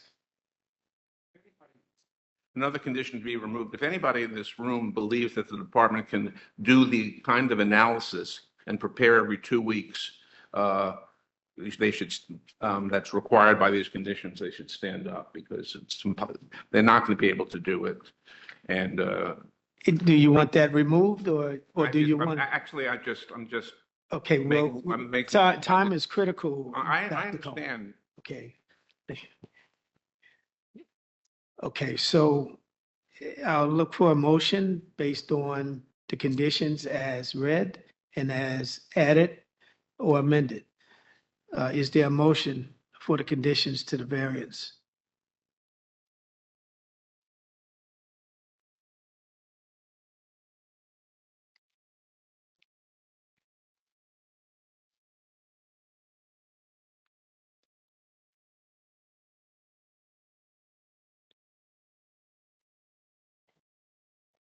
Is there a motion which is required by procedure that we have a motion and a second and a vote on the conditions before we can entertain the variance?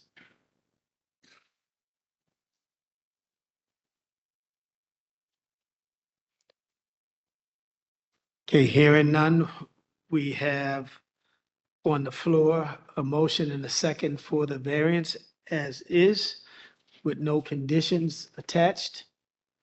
And I will go to a roll call vote on the variance as is and as was read.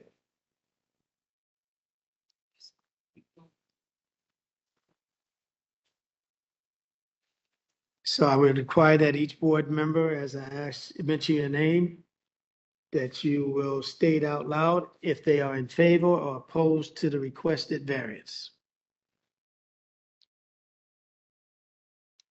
Board Member Jude Torreson. I'm at an impasse, and I say that because I think PIC safety and well-being is paramount. But at the same time, I'm not entirely convinced that this variance is appropriate. So I'll absolve. Excuse me?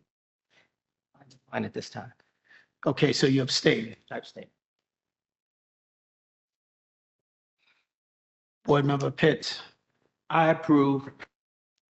Thank you. Board Member Stasso. I decline. You abstain. Or you abstain or no? Okay. Board Member Cohen, No.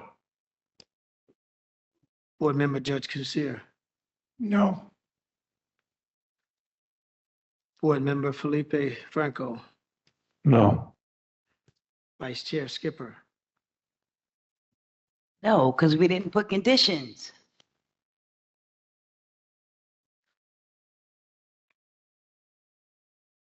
and at this point, as chair, I'll decline a vote, but it's obvious that the variance has not passed and has failed, and we'll move on to the next item at this time.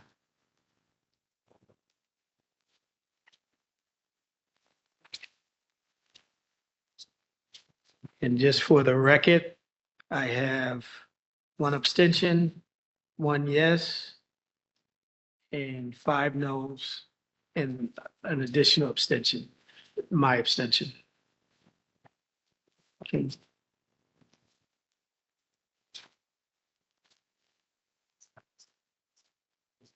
Other agenda items, DOC updates.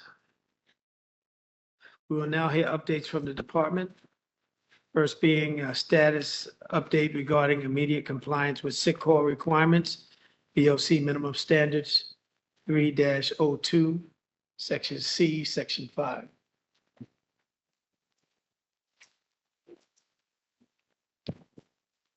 Good afternoon, members of the board. Is this on? Excellent. My name is James Saunders, and I'm the Deputy Commissioner of Health Affairs. I want to address some of the concerns the board expressed during the last meeting regarding DOC's compliance with minimum standards, section 3-02, C5, sick call. The department strongly believes that all people should have access to medical care and will always be committed to that. This minimum standard was written over 30 years ago when healthcare services in the jails looked much, much different, as did our population. So while DOC did use paper forms to manage the sick call process in the past, healthcare services and the supporting operations have dramatically changed since then. And we've tried to move away from paper forms where possible. The current sick call operation, which has been memorialized since 2020 in both this public forum as well as the department's own policies and procedures, has been and continues to work well in meeting the needs of our population. Reverting to a paper-based system will be a major step backwards that will only lead to confusion and create major inefficiencies in the current clinic production system. We hear the board loud and clear on better tracking of both scheduled and unscheduled requests. And we're designing the dashboard to capture both types with our colleagues, CHS, Correctional Health Services. Moving forward, this data will be captured via the clinic production dashboard, which will track all clinic production, both scheduled and unscheduled visits.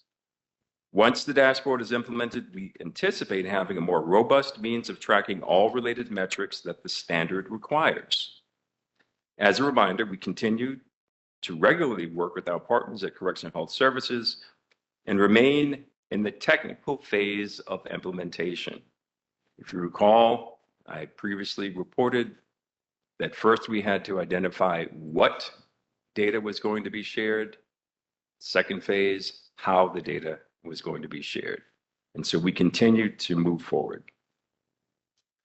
So we're still on track to launch this platform by the end of the calendar year, and we'll keep the board updated as we reach key milestones. So we appreciate the board giving us both a public and private forum to address this matter. Thank you for your time, and I welcome any questions.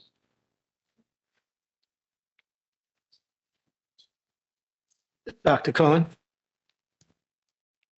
I would appreciate if you could give us some idea of what is being done, and I'm going to suggest something that I've seen around the country, which might be helpful to the department. It is a fact that all requests through the phone system are not getting through right now.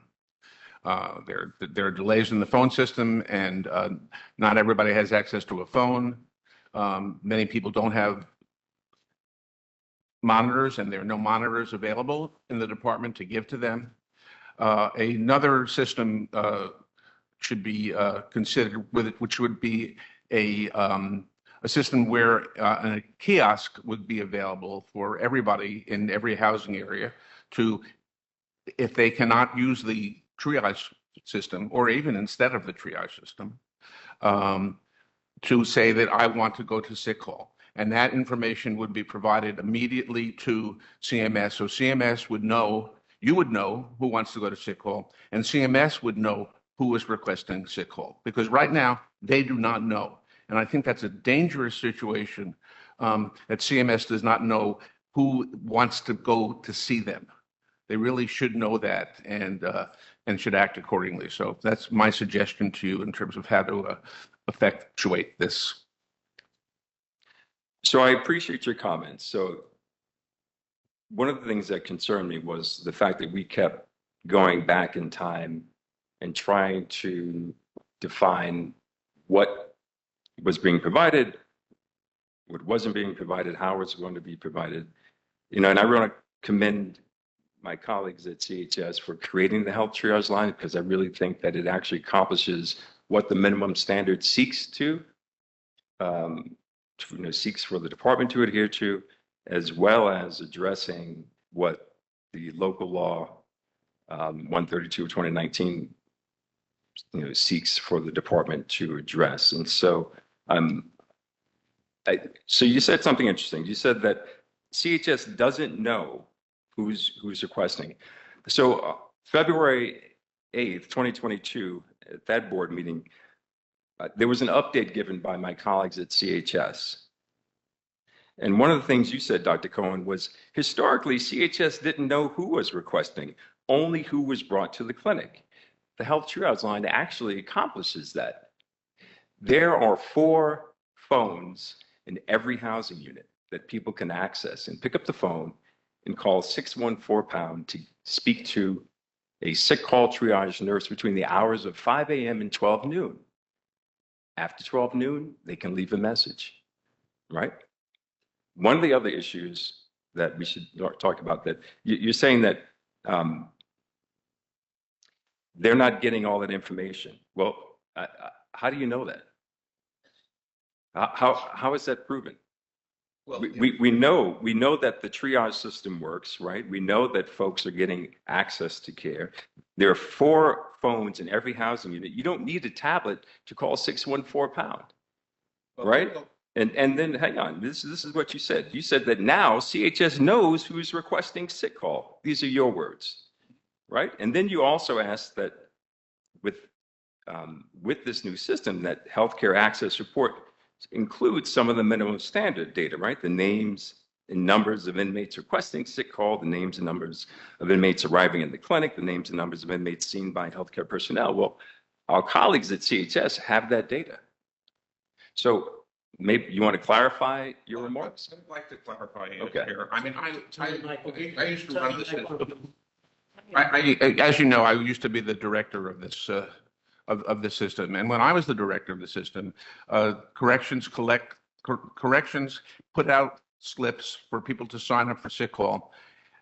They had a copy of that slip, and CHS, Montefiore at that time, had a copy of the slip. So the medical providers knew who was supposed to be brought down. Not everybody was brought down, but they knew who was supposed to be brought down. And that's what we're hearing right now, that people are speaking to officers in order to get down, to get to sick call, and it's not being written down. You said you don't want a paper system, but you're not calling down CMS to do that. And also, there's a lot of lockdowns going on in this system right now, and people in units that I visited last week and throughout the system do not have tablets, and they cannot make phone calls through the tablets. And so the 4 phones on the units don't help them. And you have no system for getting people tablets because the department does not have any tablets to give them, according to senior staff that I spoke to in the department. That would be, you could do it on paper as far as I'm concerned, but when everybody who does not get an appointment through the triage system, request an appointment. You should have a copy of it, and CMS should have a copy of it. So one of the issues that I think I've heard this board express is that you don't want the Department of Correction to be the gatekeeper for the access of care. I've heard Vice Chair Skipper say that. I've heard a number of folks say this. The department does not want to be the gatekeeper. We want to open up the avenue for PICs, persons in custody, to access medical care. The current process does that. The shared scheduling platform is going to capture the data that I think you're seeking and that we want to give you. Now, if you want us to go backwards and put up paper where people sign up, that is simply going to add to confusion about a process that is currently working well right now. And so what we're asking that you do is to reconsider that concept and let us work through this process until the end. And we have met with you, I believe, both right in public and in private, to show you the details of the system. And we'd be happy to have you come and look at exactly what we're doing. Thank you. Questions? First thing, if you're not speaking, please turn off your mics, board members. Board Member George Kusier, then Board Member Stasso, Vice Chair Skip.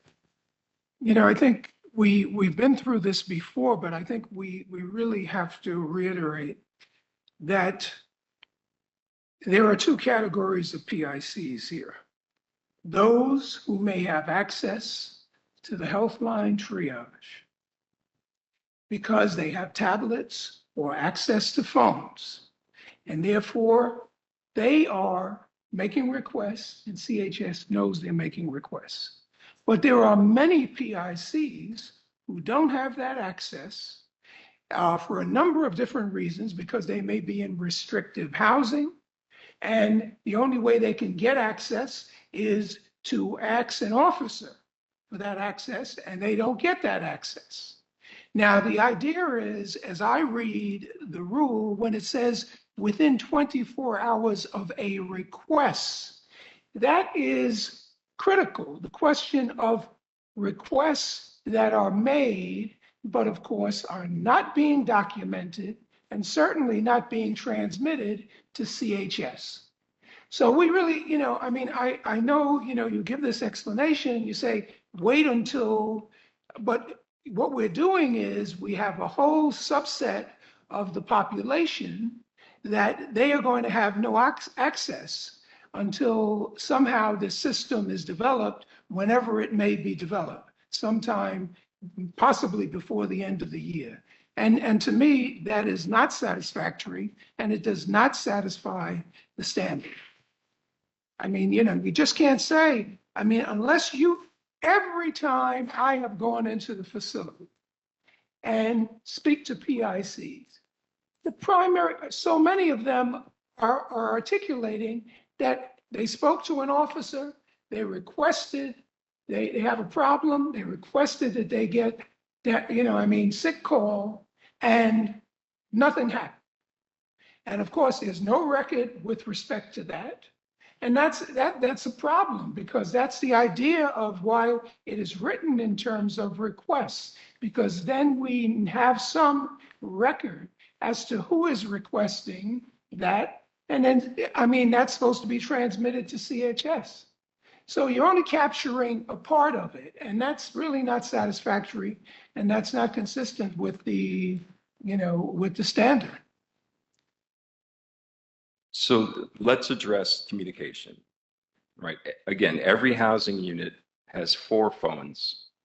You don't need a tablet to pick up that phone and to make phone calls. All the persons in custody have the ability to place phone calls. I believe they're given 21 minutes of phone calls throughout for every hour. So you have the ability, and the call to 614-pound is not even counted against those 21 minutes. So people have access to the phones. No one is stopping folks from going over to the phones and making a call, right?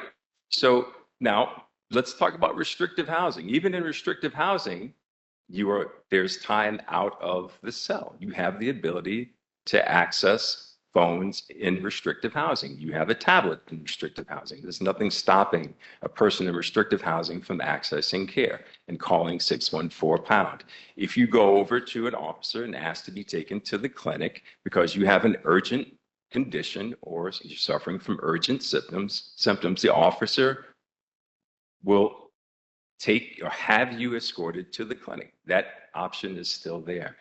So now during lockdowns and other security operations, the phones might be turned off for some time, but they are not turned off for days at a time. They're not turned off for weeks at a time. You still have the ability to pick up the phone and request to be seen during sick call by our colleagues at CHS.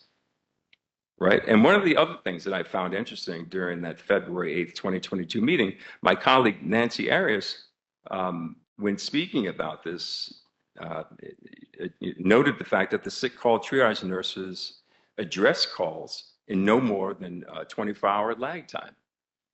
So with respect to meeting that minimum standard, CHS sick call triage nurses actually have the ability to put people on the call down list. And they address those concerns within the 24-hour period. So we hear you loud and clear, and I'm open for more questions. And then Vice Chair Skip. Thanks, Mr. Saunders. I think it's really what we have all been saying is that the CHS triage line really needs to be supplemental to this process. I think it does really enhance individuals in custody's ability to get to the clinic and to communicate in their own words the concerns that they have. But certainly when I was in OBCC a few weeks ago and spoke to some folks on the SMU where they were locked in between 5 a.m. and noon, they were not able to make those calls.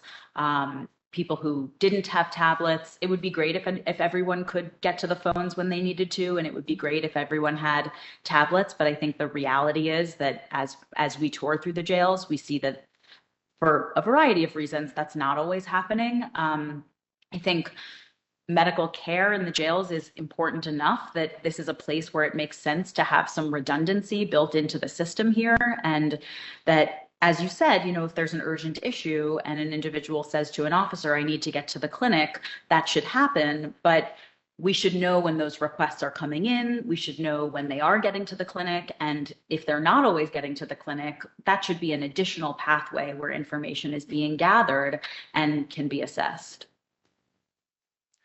Understood. I just want to clarify one point. The SMU folks are not locked. They're not locked in between 5 a.m. and 12 noon. I think they actually. I understand they're not routinely locked in, Yeah. but there were some days where the lock-ins were extensive, and there are urgent issues that come up on the units where a lock-in goes in for 24 hours. It does happen. So when it does, there should be another modality by which people can alert DOC that they need medical care. Understood. Okay. Any other questions? Vice Chair Skipper. Yes, thank you. I love your view of how things should work. I am a proponent of having multiple avenues because the reality of the situation is not every PIC has a tablet, much less a working tablet. Not every PIC can access a phone, even though, to hear you say it, there are 4 in every unit, but there are multiple factors surrounding that. And I really invite you to come down to a unit and actually speak to someone who has lived experience and who lives on those units, who can give you more insight as to how people access the phones, because that is a very real reality. And from what I understand, the triage line is only open till 10 a.m. But if there's a late lockout or if there's a security concern and there is no lockout at 7, 8, 9, 10 o'clock, then people cannot call the triage line. And I did hear what you said about going back to pen and paper. As you know, I come from a time where we signed up on a sick call list. And I also come from a time when you asked the officer, could you go to the clinic? And it was usually always no. And literally you had to fall down and lose a leg before you were escorted to the clinic. I'm sure all of that has changed. But I think that inflection here is that we need multiple pathways, and these pathways shouldn't end or depend on technology. They should not end or depend on a piece of paper, that there should be multiple ways. So that triage line that closes at 10, it shouldn't even close down at 10. For it to be really effective, I would have it running at least until lock-in at 11 o'clock at night, at least. Pen and paper, yes, also good. But then you run to like, how are people going to fill it out? Tablets, again, everybody doesn't have them. Everybody does not have a working tablet. Like, we need to look to creative solutions, and we need to look at a combination of tried and true, both old-fashioned and technology-based. But at the end of the day, the minimum standards state that if a person in custody needs to see someone or feels ill, there should be a way from them to access the clinic. And I'm not really seeing a conducive way unless we use a combination of all those methods. Thank you for those comments.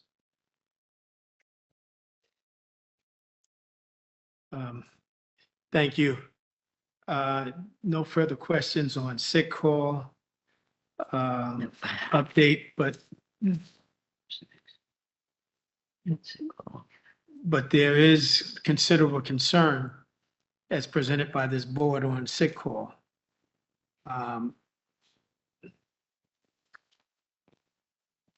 Is there any further actions recommended by this board regarding sick call?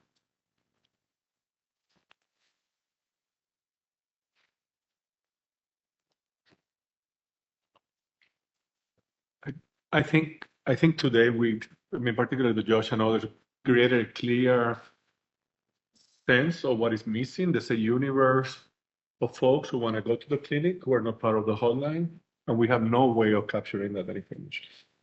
There is a draft resolution that was circulated that addresses that. Board Member Franco, is there an interest to address that resolution at this time? Yeah. Okay. So I'll ask that the resolution that was circulated as a draft be read at this time. Maybe not in its entirety for sake of time, but I think the key elements would be sufficient. Yes, board members can refer to page 49 of their materials. I will skip the whereas clauses. If the resolution passes, it will be available on the Board of Correction website.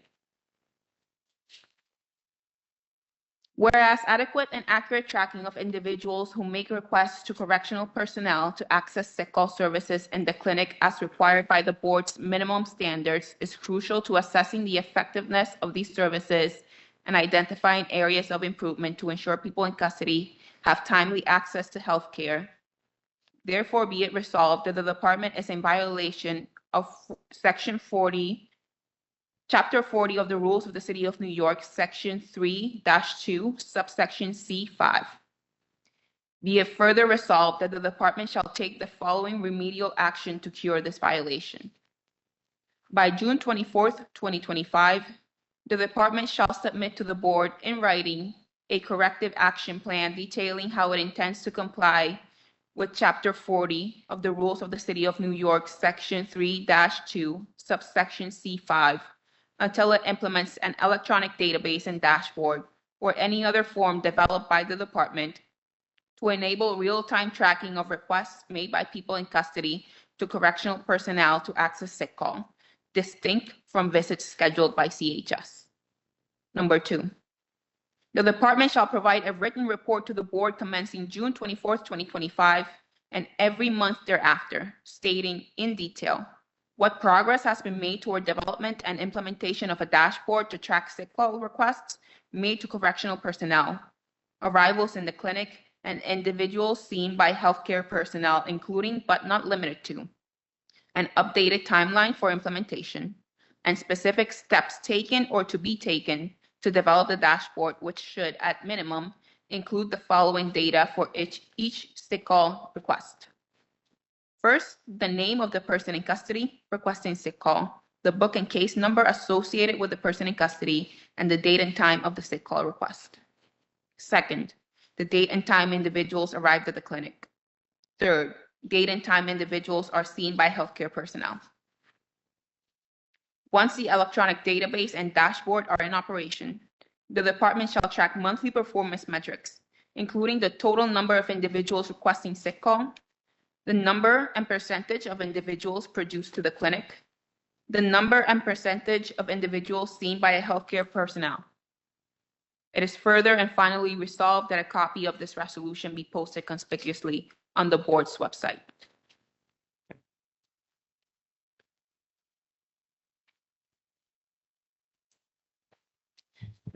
The resolution has been read. We'll allow some comments by the department and then questions. So just to echo what my colleague just shared, so we did offer a solution. The solution was the dashboard. For several years, the sick call triage has been codified in our policies as well as the detainee handbook. We totally understand the merit and the urgency that the board is sharing, but ultimately what you are asking us to do in a short period of time is create two systems and a more archaic system relying on paper. So we have offered a solution and we are expediting and we are prioritizing it. We can definitely come back to you with a more aggressive timeline on what the dashboard would look like and possibly if we can implement it sooner. But for years, for all detainees in custody, they know the sick call triage line. So to now move forward and ask the department to take a different approach and process would create confusion and chaos. We will now have to work with CHS to figure out two different systems on how to get people to reach the clinic. So I'm asking you all to take serious consideration of what you are now asking us to do for a short period of time until we have the dashboard ready. When we have the dashboard, it's not just a dashboard. It's a different change in process. We would now have to train staff how to use it. We would now have to message the different approach on how people will be tracked on the dashboard.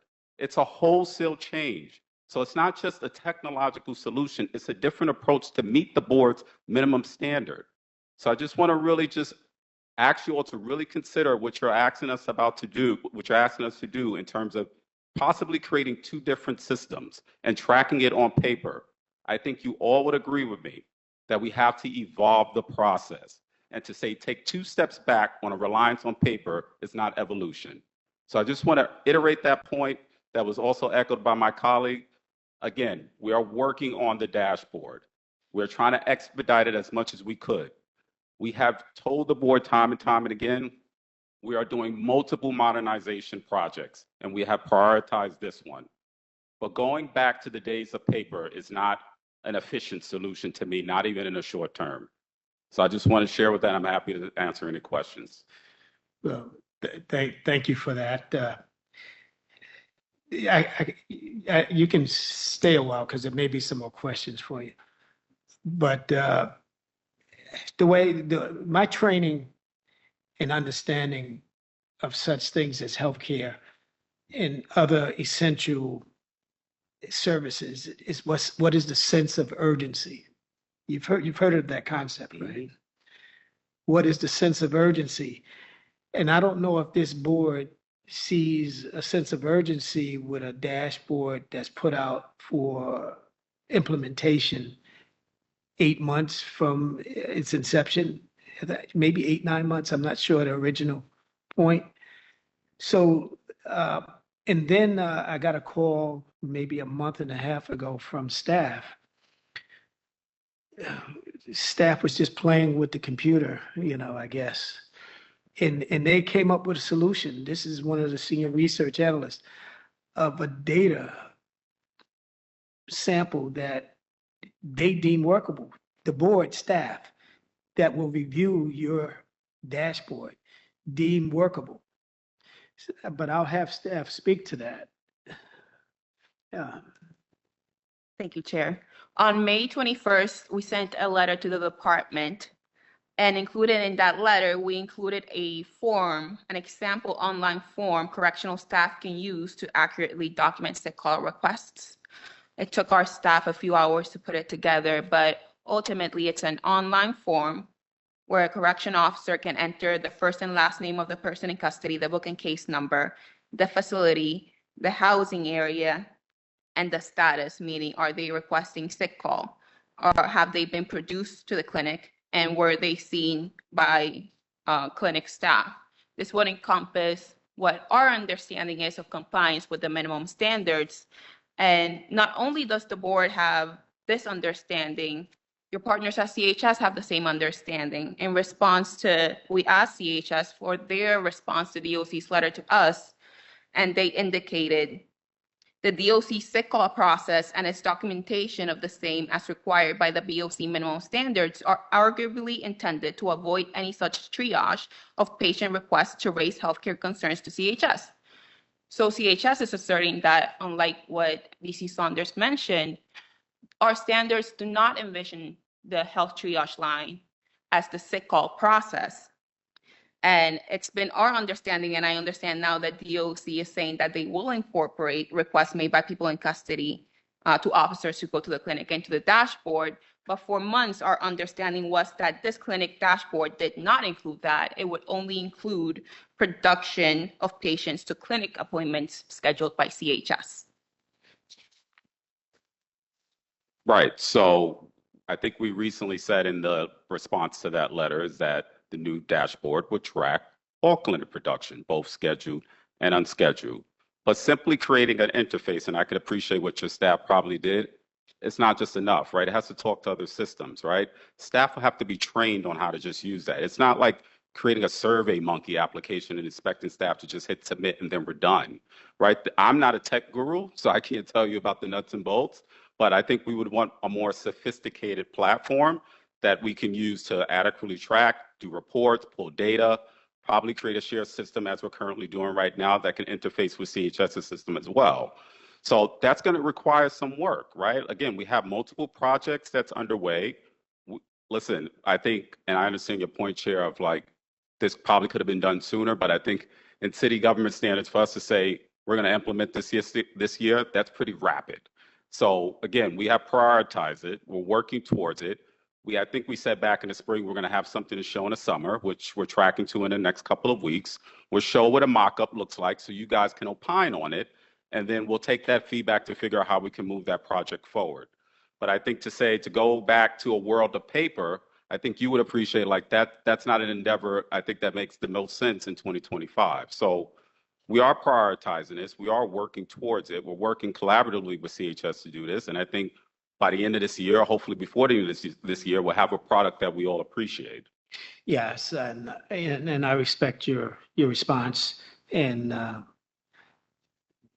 I think at one point, and I haven't reviewed the previous record, I think I asked for your IT specialist to come before this board. I believe so.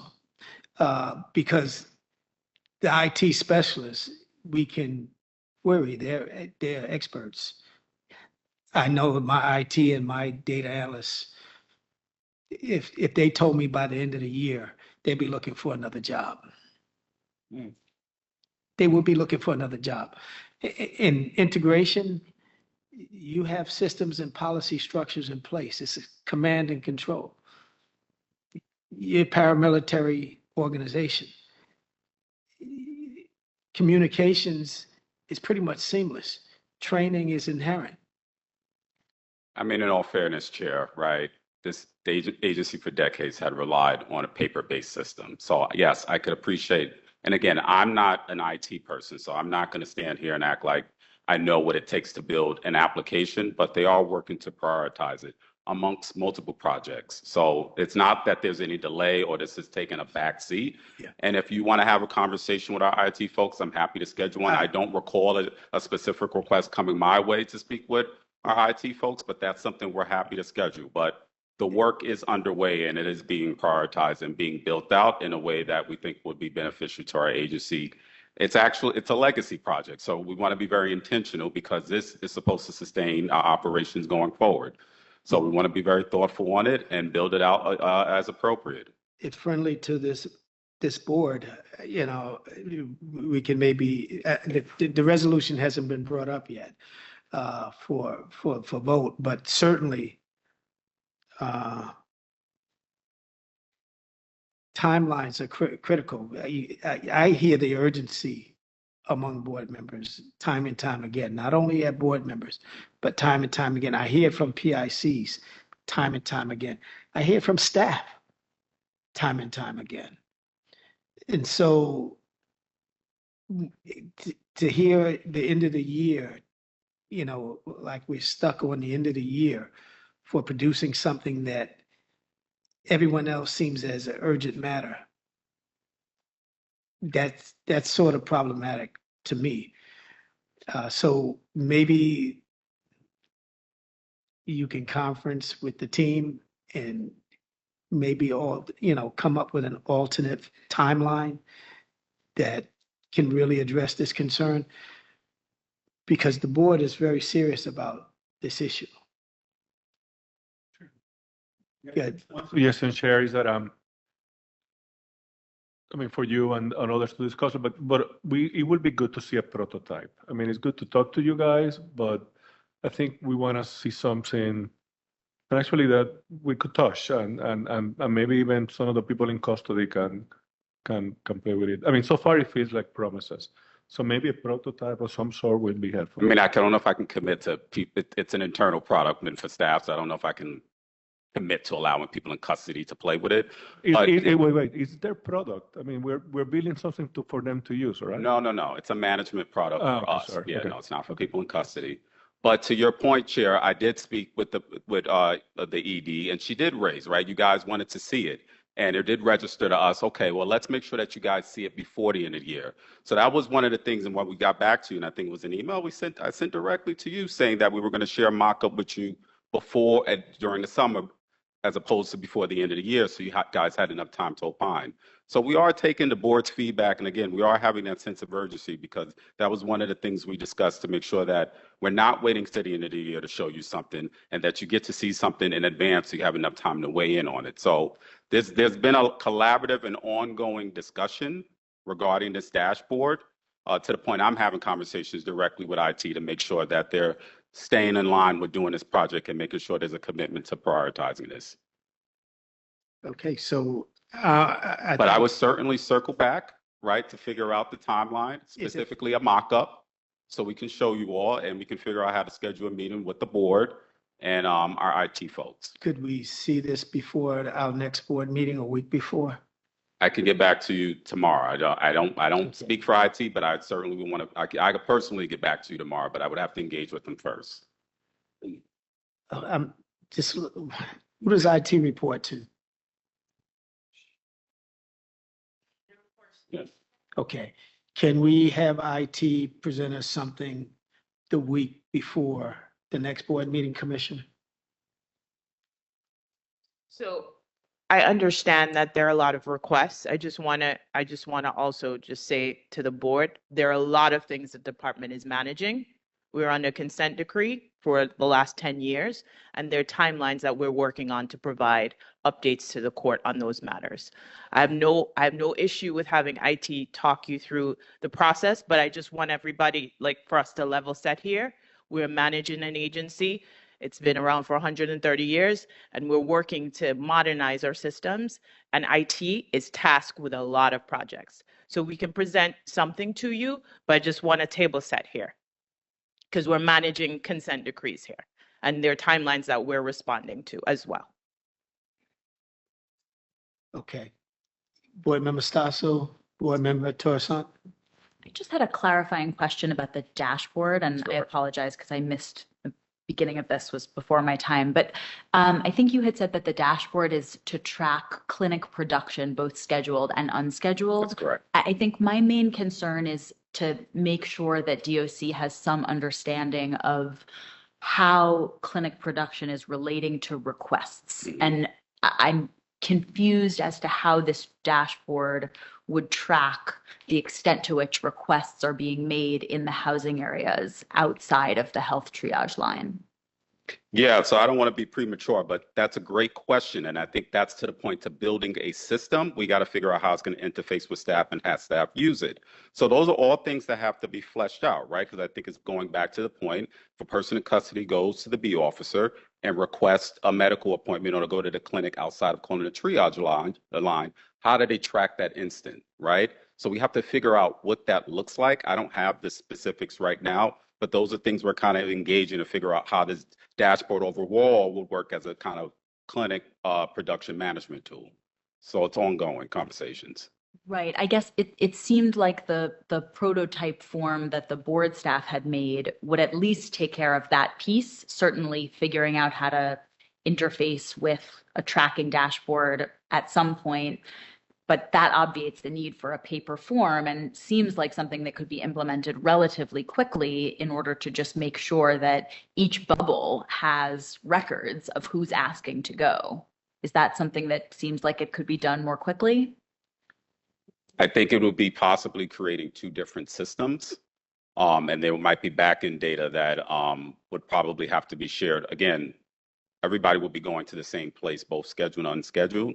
So to create a system that is that talking to CHS, is that just going to be an internal interface system where just DOC staff only knows and have to print it out and now produce it or email it to see? I don't know, right? That's the stuff that has to be fleshed out when we create these mock-ups and dashboard, right? It's a case of efficiency. So whatever applications we create, we want to make sure it's a shared platform where it's easily engagement with the end receiver. So I think, again, I appreciate that the board staff created a prototype, but I think there's a lot of back-end questions we would have to figure out how it would work and how it would work successfully. Thank you. Just a clarifying question. So it's my understanding that DOC has opted out or has decided to remove paper-based sheets? I believe that practice had ended back in 2020 when they implemented the triage. I'm new to this. Okay, thank you. No, and I could appreciate that the board is different from the board in 2020. So you guys probably wouldn't have that background information, but for several years, that has been the process that has been codified in our system. So to now try to deviate from that, we are doing a wholesale different approach, which will require communication and messaging to the person in custody. In their detainee handbook, when they come into our custody, it says to call 614-pound, right? So this is stuff that has been baked in for years. And if we're going to deviate from this process, it's going to be a wholesale different approach. Fair enough. Thank you. Okay. So there will not be any resolution entertained on this today, but we will, look to hear back on IT perhaps a week before the next board meeting. Thank you. Thank you. Now, status update regarding the Special Management Unit.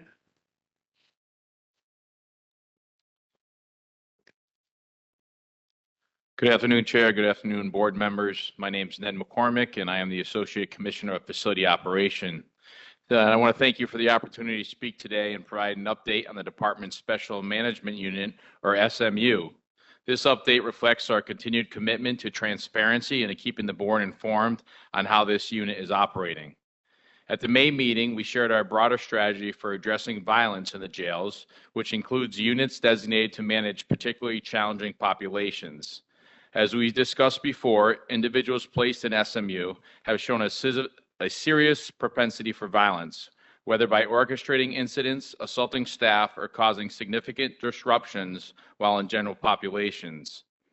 The SMU was developed in consultation with the Federal Monitor, and the Monitor's most recent report specifically identified the SMU as a step in the right direction. The monitoring team emphasized that the unit is needed to manage individuals who commit serious acts of violence while in custody and strongly supported the department's measured approach to its implementation. As we stated previously, the primary goal of SMU is to prevent and reduce violence and disruption within the facilities. Each individual placed in SMU is evaluated on a case-by-case basis.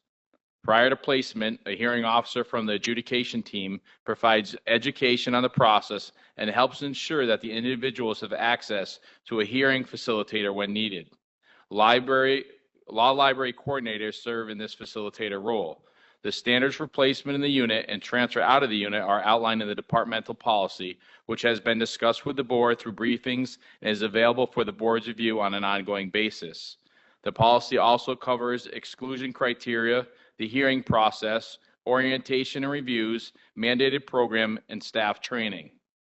Individuals in the unit maintain access to the same programs and services as those in general population, including full access to commissary and free movement when out of the cell.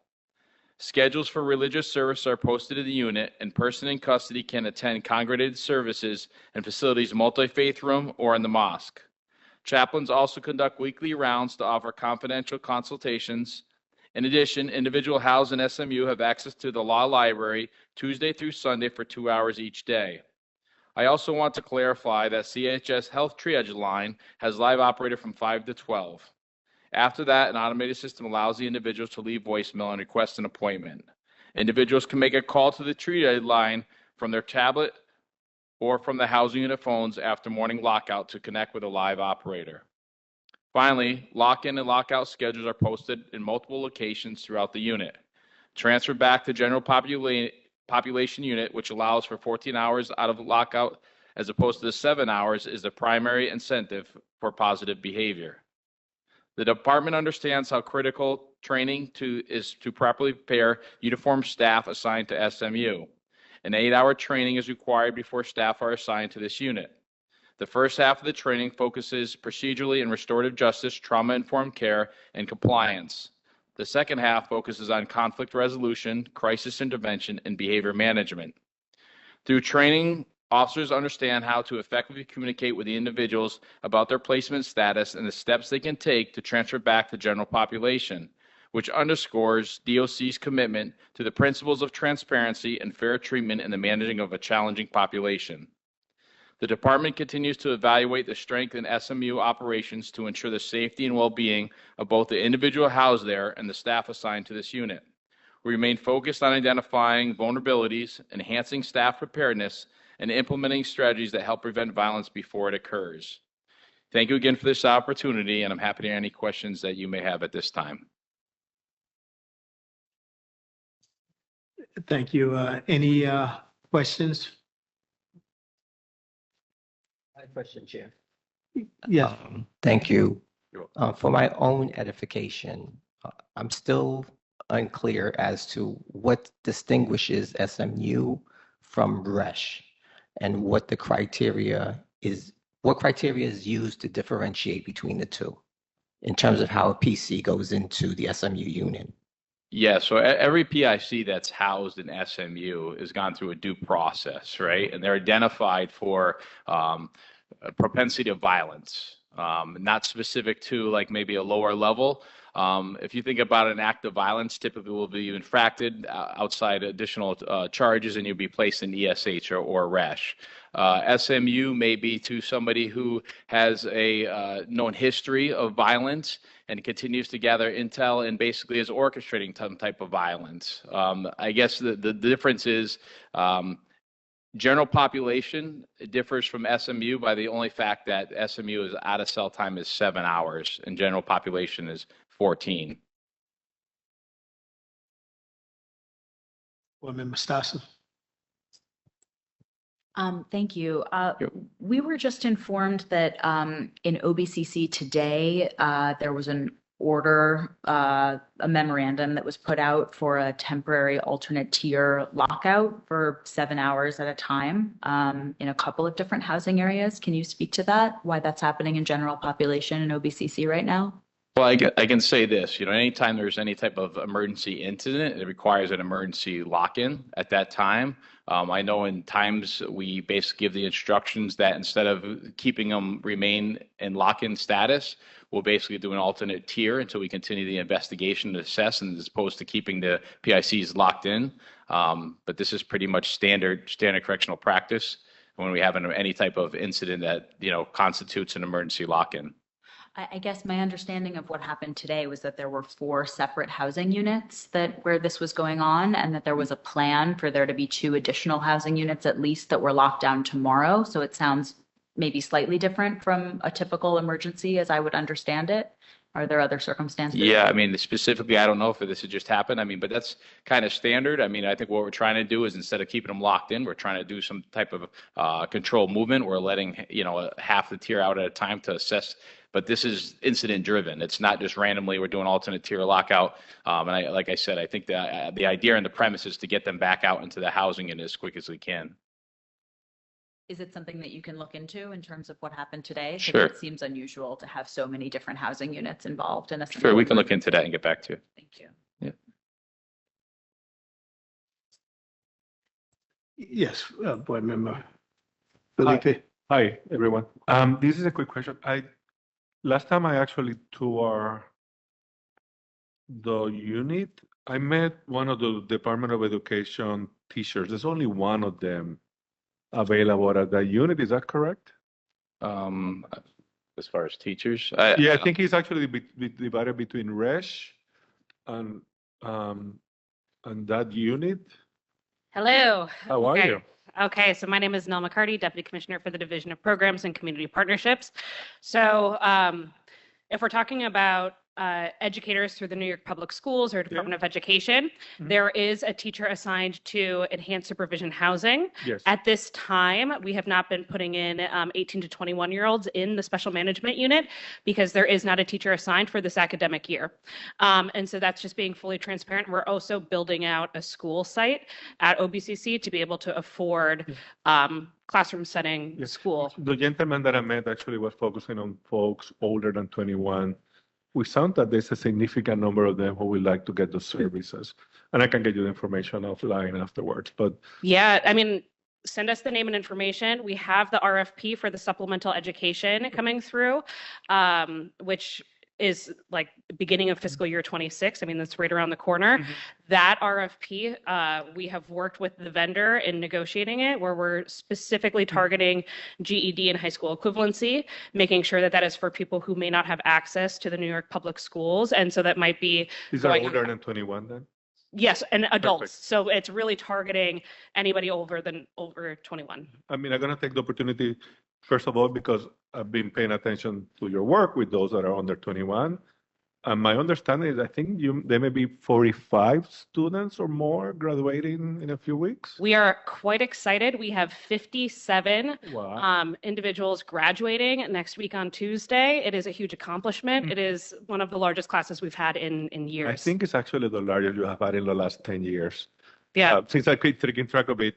Thank you. But I think one thing that has been a phenomenon, as you guys do well with your the concept of school units, more and more of the adults actually asking for those same kind of services. So expect from me a lot of questions about what is happening with those older than 21 now. Yeah, and I look forward to giving you updates once I get this RFP off the ground and the vendor in the jails. Thank you. Yeah, are there any other questions or thoughts on SMU? Yes, go ahead, Board Members. I did hear that when I was on SMU, everyone said really wonderful things about the programming. So thank you for the work that you're doing there. I went to tour the SMU a few weeks ago. My sense was that almost everybody I talked to did not have a clear sense of why they were there, said that they had served time in restrictive housing and then were told that they had another hearing about whether to go into the SMU. They told me that they were told by officers that they should not attend the hearing because they had no hope of the hearing going in their favor. They felt that they were being penalized because the rec yard was smaller, that they were not getting access to rec, that they were not being taken to religious services. I think our staff has gone several times and tried to investigate some of these concerns. And I guess I'm confused by the assertion that this is not restrictive housing when it really seems to be restrictive housing by all accounts, and when there is so many dangerous, violent incidents on the unit. So I guess that's not a question, but just a concern that I wanted to raise.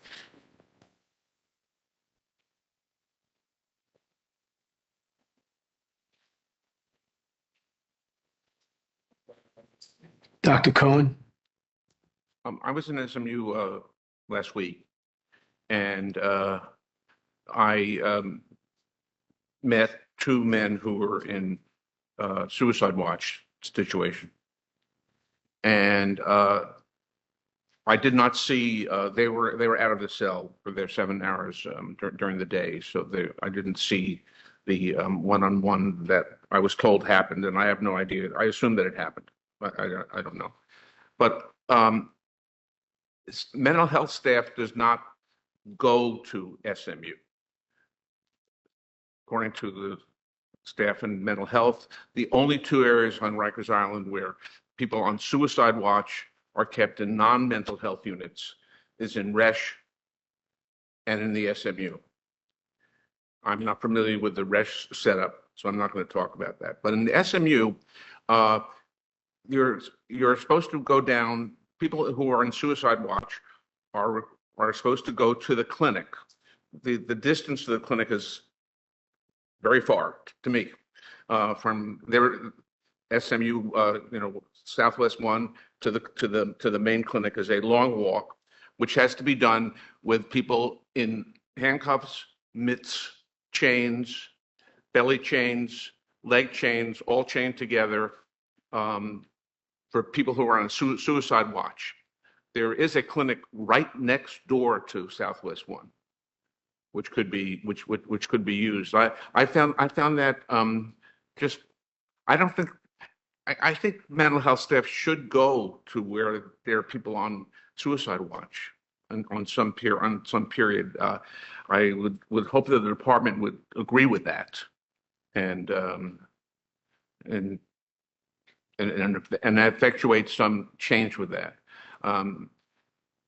The other issue I mentioned several times today, but just the tablets are just not available for a bunch of people in SMU, and they're not getting that according to the senior staff within the institution, because there are no tablets in the department's possession to give to them.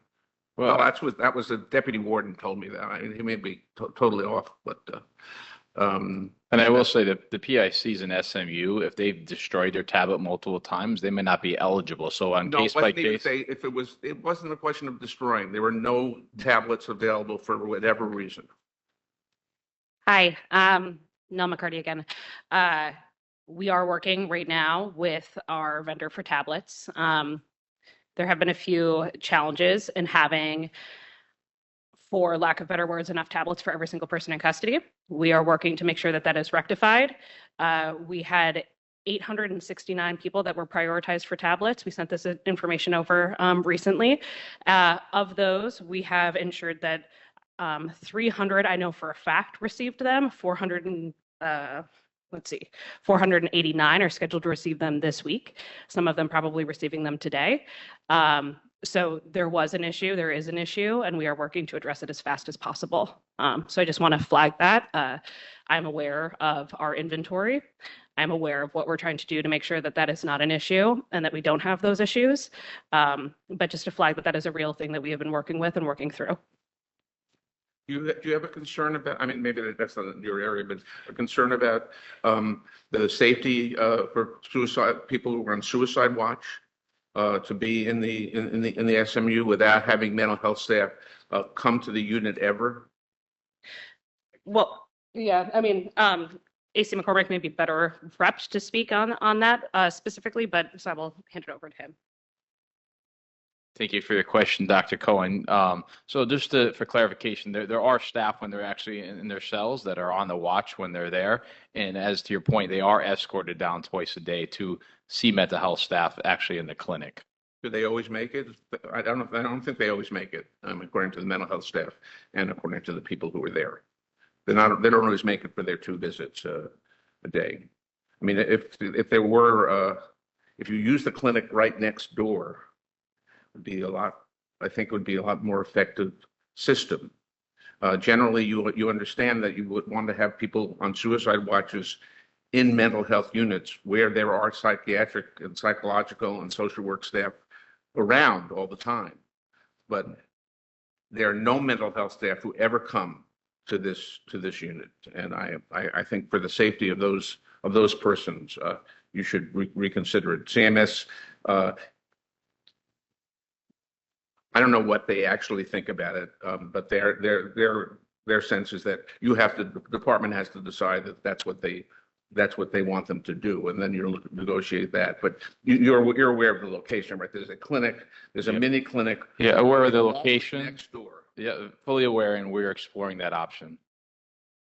Okay, maybe you can get back to us next time about that option. I hope you can work on that. Thank you. Okay, are there any other questions regarding SMU?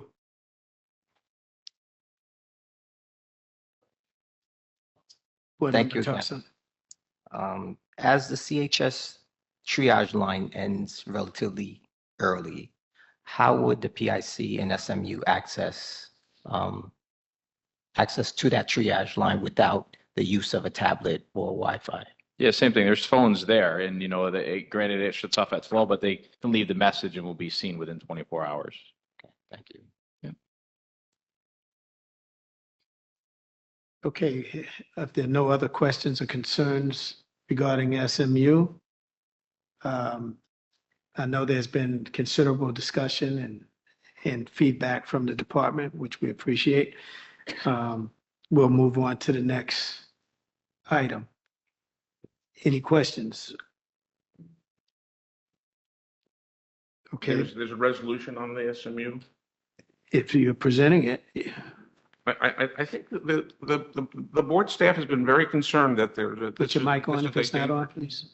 That this is it's not a safe unit for people to be in, and as well as the issues that people do not know why they're there. The department considers it a general population unit, which is ridiculous. It's like they consider the general population units in NYC, where people are locked in all the time, as well as general population units. And I don't understand from what you told us, people can go there for whatever reason you want them to. Even if they've committed an infraction, they've been punished for the infraction, they can still be sent to the SMU because Dr. Austin wants them there. I don't think that the DOC should run based on whim in terms of evaluating the danger of people. You already have, I think you have a classification system, which identifies where people should be. I don't understand where this fits into the classification system. It doesn't seem like there's a logic to where people are in there or not. And that's the great concern to, I believe, the board staff and the board members. Just on that point, I don't have it in front of me, so I apologize not to be able to articulate it specifically, but the policy related to this unit does articulate the standards that we use, and the persons in custody are given notice, and again, the due process and the opportunity for a hearing before they're placed here. Well, not before they're placed there, immediately, shortly within 7 days after they're placed there. So we do have that due process standard in there. And again, I'm sorry, I can't articulate exactly what the criteria are, but the criteria, as we discussed when the unit was first implemented, is enumerated in the policy. So we can review that with you when, after the meeting is done, or resend the policy again, to which you have access, and you can see exactly what those standards are, those criteria, I should say. So you can put people who have already committed an infraction, served the time for the infraction, into this unit without any new infraction. That's, I think, part of we talked about it as a holistic look into the behavioral issues, and also a kind of step from RESH, because there is no intermediate. When someone has a seriously violent incident, they're in RESH, and then after their time there, they go immediately back into general population, which again is, according to Dr. Austin and our monitor and standard correctional practices, is not what's not prudent under standard correctional practices, but the criteria is in there. It's not exclusively that situation. But I don't know if it's always carried out, but this is not a general population unit. This is an administrative segregation unit. People are placed there because you want to put them there, not because they've done anything. And it's 60 days limited right now. Fortunately, many institutions it's unlimited when they're placed in that seg. But I don't know why you're not going to. You may increase it if you do. But why don't you call it a special unit so that you can get mental health and medical staff there? It's it's not the same. But it's special management unit. That's the name of the unit. That's what SMU is. General population. Well, no, we're saying specifically it's closer to it's closer to administrative segregation, as you articulated, because there is a difference between that and general population. But the sole difference is that the time out of cell. Well, that's why I'm concerned that it's not a general population unit, because medical staff don't come by, as I have that, we've said what we have to say. Yeah, I think that the department is continuing to work with this board on SMU and answering the questions. So, at this time, we'll move on without hearing a resolution. But it can come as board members review, visit the unit, as staff makes recommendations for our next board meeting. So now we'll go to status update regarding the RESH Annex, plan for providing mandated services and complying with minimum standards for both the male and female populations in RMSC.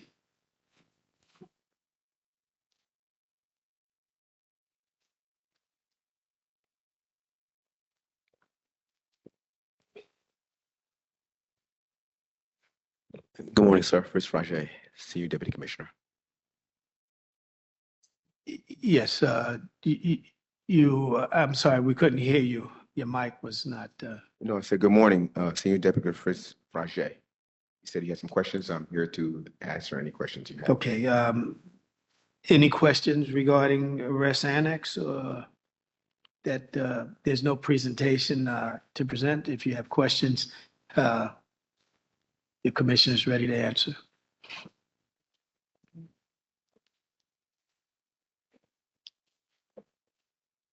Just have one question.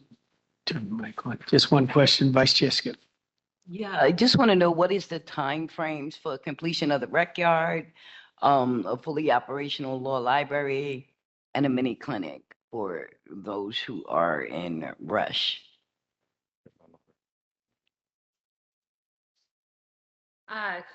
I'll just speak briefly to law library of the three that you listed. So with the law library, currently there is a law library in the Rush Annex that is up to, it has our kiosks in it, it has our periodicals in it. So it is a fully operational law library. Just to give you that update. Thank you. Rec yard, clinic, because it's to my understanding when people in custody from Rush move, RMSC is literally shut down because they're moving through the halls. If you're referencing in reference to the movement in the facility is used to ensure that all the PICs and personnel are safe. So we have to close movement in one area. I cannot hear you. In reference to the movement is controlled just to ensure that we can get them the minimum standards that are required. So in this case, because as we'll get shortly on when the rec yard could be completed, we have to stop movement in certain areas of the building to ensure that the males can transfer through the facility to get to the rec yard and back. And those hours usually between 3 and 4 o'clock in the afternoon. So those moves are coordinated just to make sure we can get them there safely and return back to their location. But hold on. But that's why I asked about the rec yard. Because if you're moving them throughout the facility from one area to another, why aren't they allotted a rec yard that is right near there so that facility operations don't have to be disrupted while the men are moving through the women's facility? I can get you the information on the exact time frame. The rec yard is being completed and worked on. I understand that FMRD did pour the concrete this week for the rec yard. Now we're waiting for, I believe, the plan to pay for fencing to coordinate the rec yard being officially open. But if you want the exact timeline, I can get that information to you shortly. We definitely need an exact timeline. Thank you. Just to follow up on that, we do anticipate that the rec yard would be completed around August. So that's our projection now. Thank you. I gotta go sleep. I have so many problems. Any other questions? Board Member Stasso. Hi, I'm wondering if you can tell me where the officers to staff the Resch Annex are coming from, how many officers there are, and whether they're being pulled from other facilities or if they're new officers For specifically rec? for the 800 bed. For the 800 bed. The officers for the 800 bed, we had a class that graduated of approximately 103 candidates or employees that graduated from the academy. As they got done through their process and training, they were released to go out to various facilities to assist in reducing overtime support and staff. When this unfortunate occurrence happened where the state was not taking PICs from Rikers, and we have currently right now over 1,000 in our custody, we decided to put the majority of the personnel that just graduated the academy into Resch Annex. At first, we were doubling up. In those areas, we had 2-man posts on the B post because we had enough personnel to do that. And then as we expanded, as you know, the state's not taking personnel at this time. As we increase the personnel in Resch Annex, we've moved them up to the 1-man standard post that we normally have. So the personnel was used from all the recruits that graduated the last class. And are officers being moved out of Resch for this? No, as I said, the new officers and some existing old officers were put in there. So all the new officers, instead of, say we had 100 officers that just graduated the academy and went through the training process, they would be dispersed throughout all the facilities on the island. In this case, we took all the officers because we had no option and put them in Resch Annex, the majority of them, not all of them, the majority. Some did go out to other facilities for training, but the majority stayed there to ensure we had coverage and a safe haven for all of the PICs in custody. Thank you. And just one other question. Do you have any sense of how the presence of the men in RMSC is affecting movement or programming for the women who are housed there? As with all new undertakings, there's always going to be some type of adjustments and changes to make sure that things roll smoothly. It was a trial and error. At this point in time, we do it strategic and planned and coordinated to ensure there's no contact, to ensure safe and passage for all of our PICs and custodies, to make sure that women that are not affected adversely in that process. But at this point in time, these are situations that are beyond our control. We can't say no. Every day people come in, and we're only putting out, probably last week, over 50 went back to the state, and we're acquiring 100 something per week. So it's just having us to manage what we have in place. In this case, I just want to thank the DOC staff and officers that are on these posts that are adjusting accordingly to ensure that we can provide a safe environment for all of the PICs in custody and to keep a safe lives for ourselves in general. Thank you. Owen. Apologize for bringing this back, but there's a couple of things from SMU that I wanted to get on the record here. According to staff that I talked to from CHS, and this was consistent with officer staff, with COs, whenever someone goes from SMU to the clinic, which is a long walk, and they only can go when they're chained down to belly chains, hand chains, muffs, leg chains, the clinic is essentially cleared out. Nobody else gets access to medical care except for officers during the period when the SMU comes by, and that's quite problematic in terms of the functioning of the medical system. Again, I would suggest that you look very carefully and quickly at the use of the mini clinic. And one other thing I'd like to add is that I went to the rec yard, and the only thing in the rec yard is a broken basketball hoop. That's it. There's no chinning bars, there's no pull-up bars, there's no calisthenic machines, there's nothing there except for a broken basketball. We have pictures of it in case you haven't seen it recently.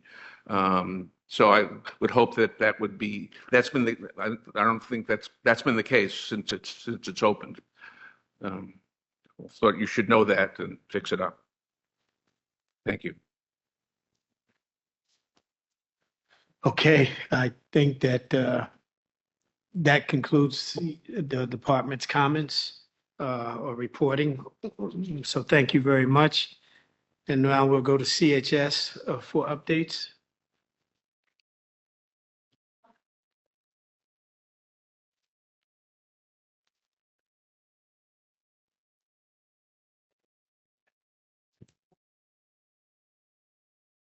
I'll begin with the status update regarding health services provided to the population housed in the SMU. A plan for providing daily clinical rounds in the SMU as required by minimum standard 6-20 subsection B. Good afternoon, Carlos Castellanos, Chief Operations Officer for Correctional Health Services. In regards to health services in the SMU, it is our understanding from the department that this unit is a GP unit, General Population Unit. Therefore, we manage the unit as the rest of the GP units at OBCC, where, is the medical staff who make appointments. Those appointments then get passed on to DOC for notification purposes, and then patients get brought into the clinic for those services. Now, if the unit gets classified as restrictive, then we will implement the same care model that we use in RESH, where in addition to those medical appointments that a medical staff will normally initiate as needed, we will do daily clinical rounds. And then based on observations or based on need, we will request for those patients to be brought into a clinic. That is the RESH model, and that would apply in this unit if it was to be classified different from a GP housing unit. Say it again, sir. Board Member Cohen, please put your mic on. It is that our understanding from the department that SMU is not restrictive. SMU, the medical. It's not restrictive. It's considered to be a general population housing unit. Yeah. Okay. You finish your presentation? That was the feedback that we have on SMU. Any questions? Happy to answer. Any questions? Okay.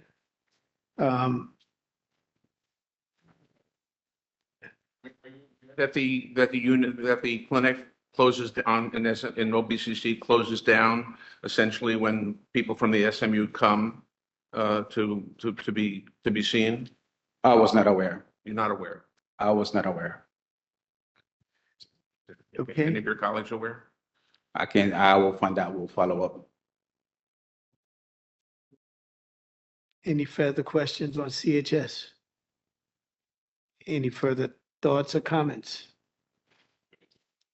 Okay, thank you. We will now hear comments, public comments. And Melissa will call the names of those who signed up to speak. Thank you. The first in-person speaker is Michael Klinger, followed by Natalie Fiorenzo.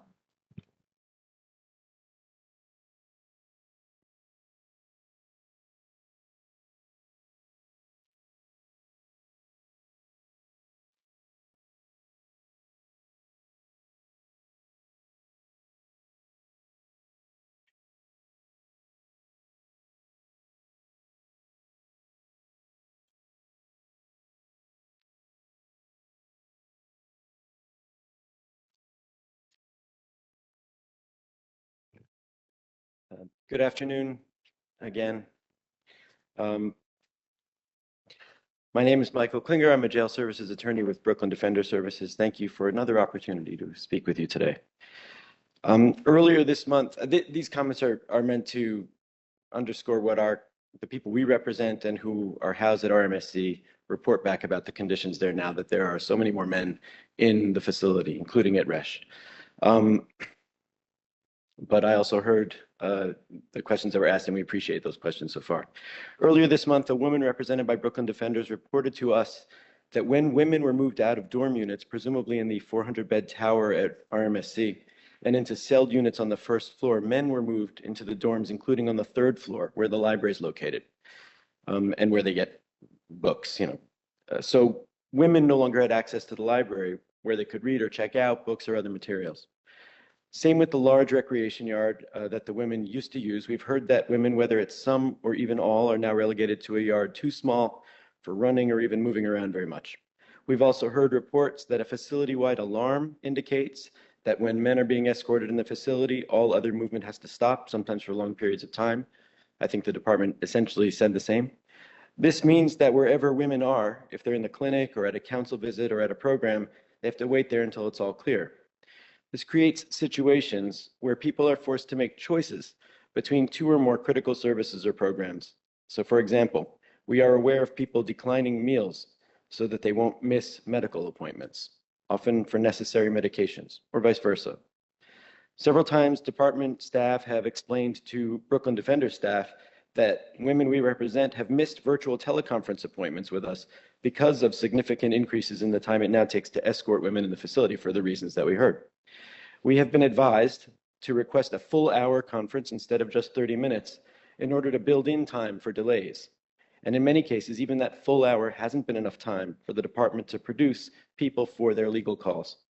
We've heard that one person missed 2 virtual court appearances because of these kinds of delayed escorts.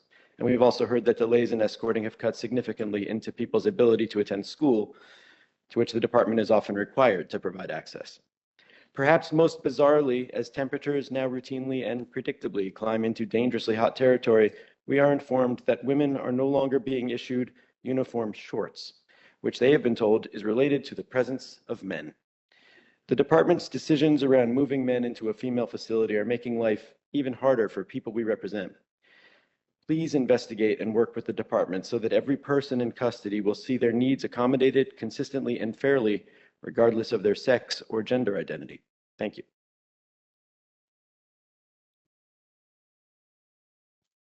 Thank you. The next speaker is Natalie Fiorenzo, followed by Chaplain Dr. Victoria A. Phillips.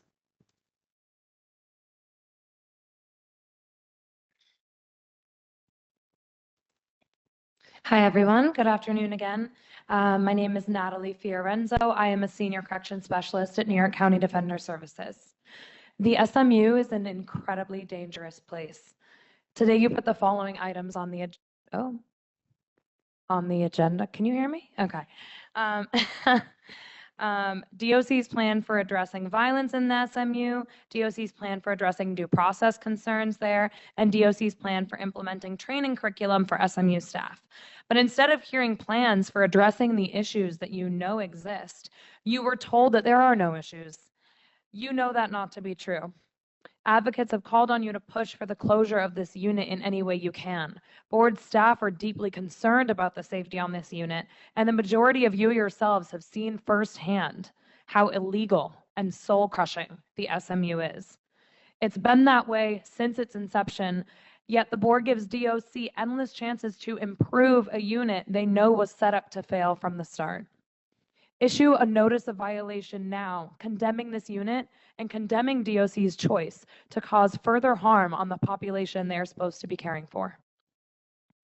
As far as the Rush Annex, this move by DOC is unprecedented and cause for very serious alarm. I not only work at New York County Defender Services, but I'm also a member of the TGNC-NBI task force created by City Council in 2019. The purpose of this task force is to identify and address issues faced by transgender, gender nonconforming, non-binary, and intersex people in custody, and to issue recommendations to DOC to increase the safety, humanity, and respect for this community on the island. The department representative on this task force has been nearly impossible to work with in achieving this goal. At every turn, refusing to provide crucial, pertinent information and ignoring life-saving recommendations from experts in this field.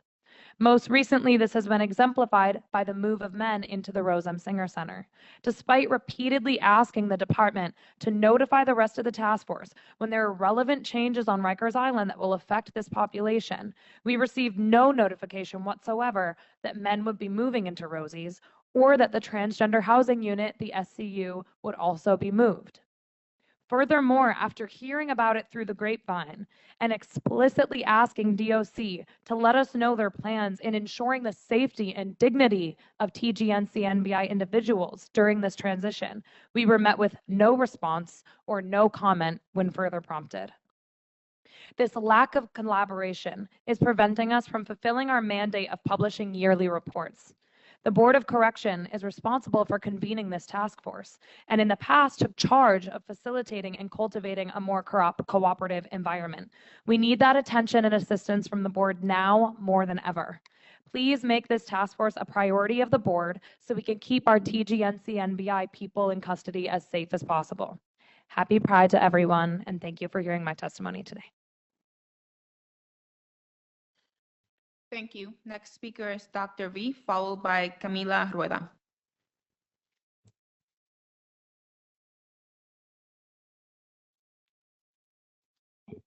Peace and blessings, everyone. Can you hear me?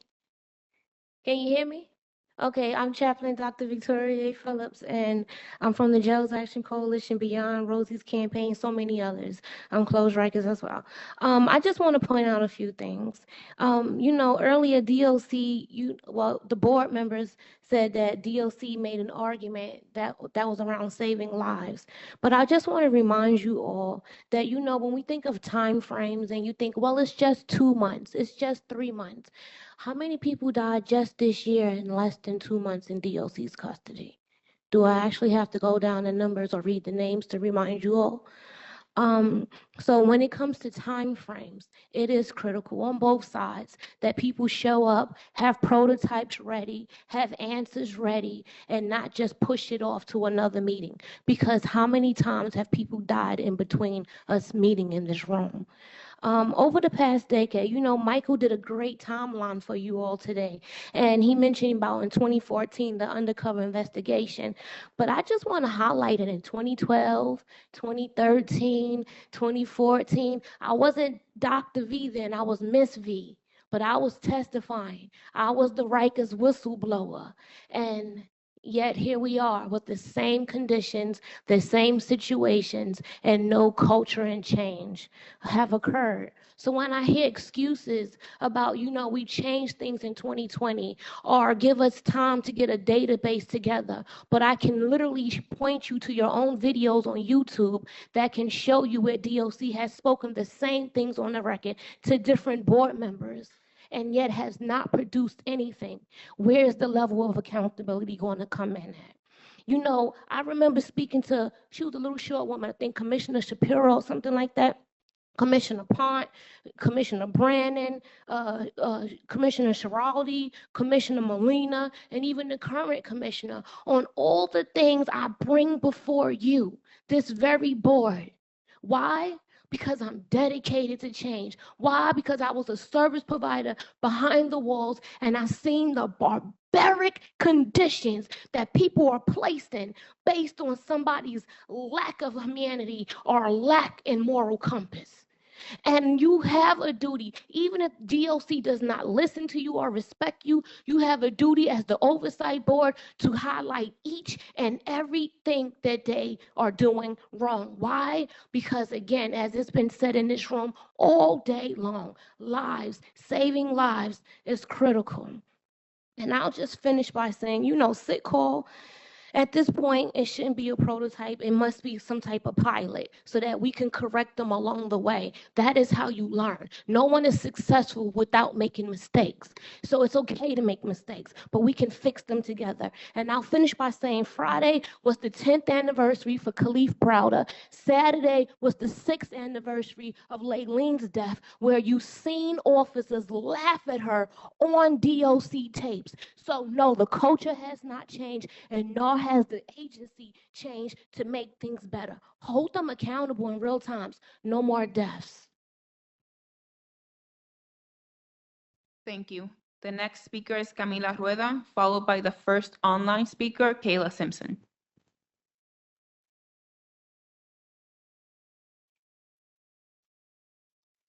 Hi, good afternoon.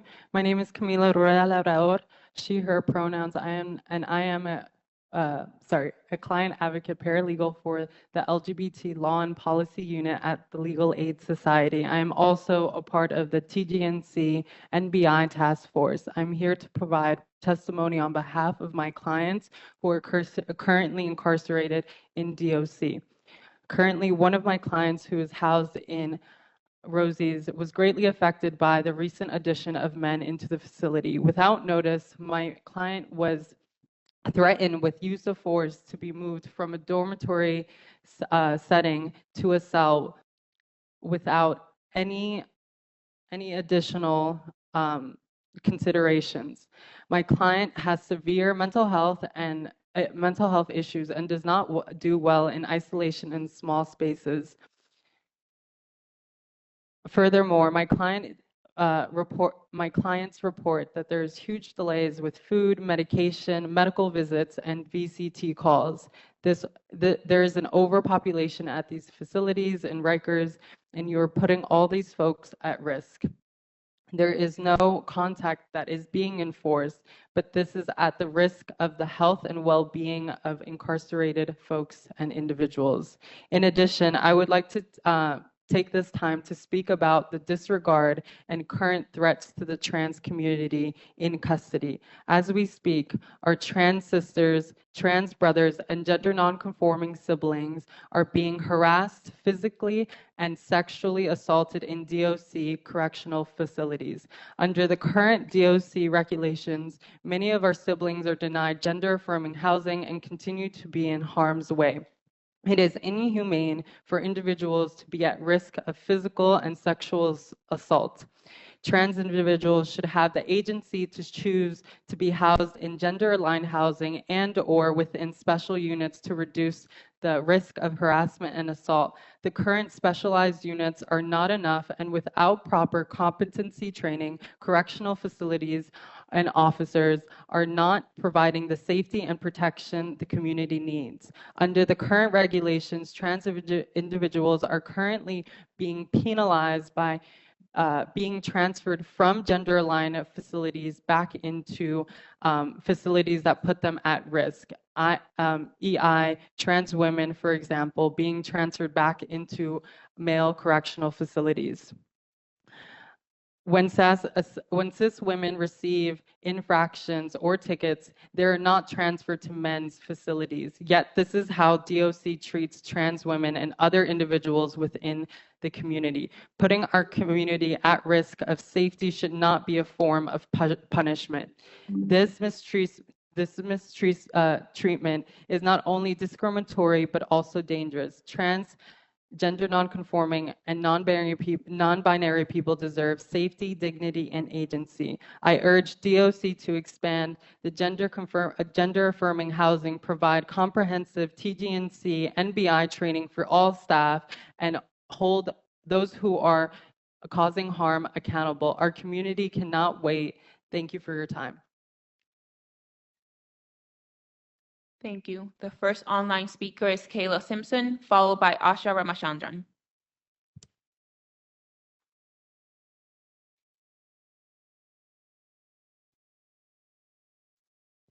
Hi again, Kayla. Let's see. Let's make sure you're unmuted. Hold on.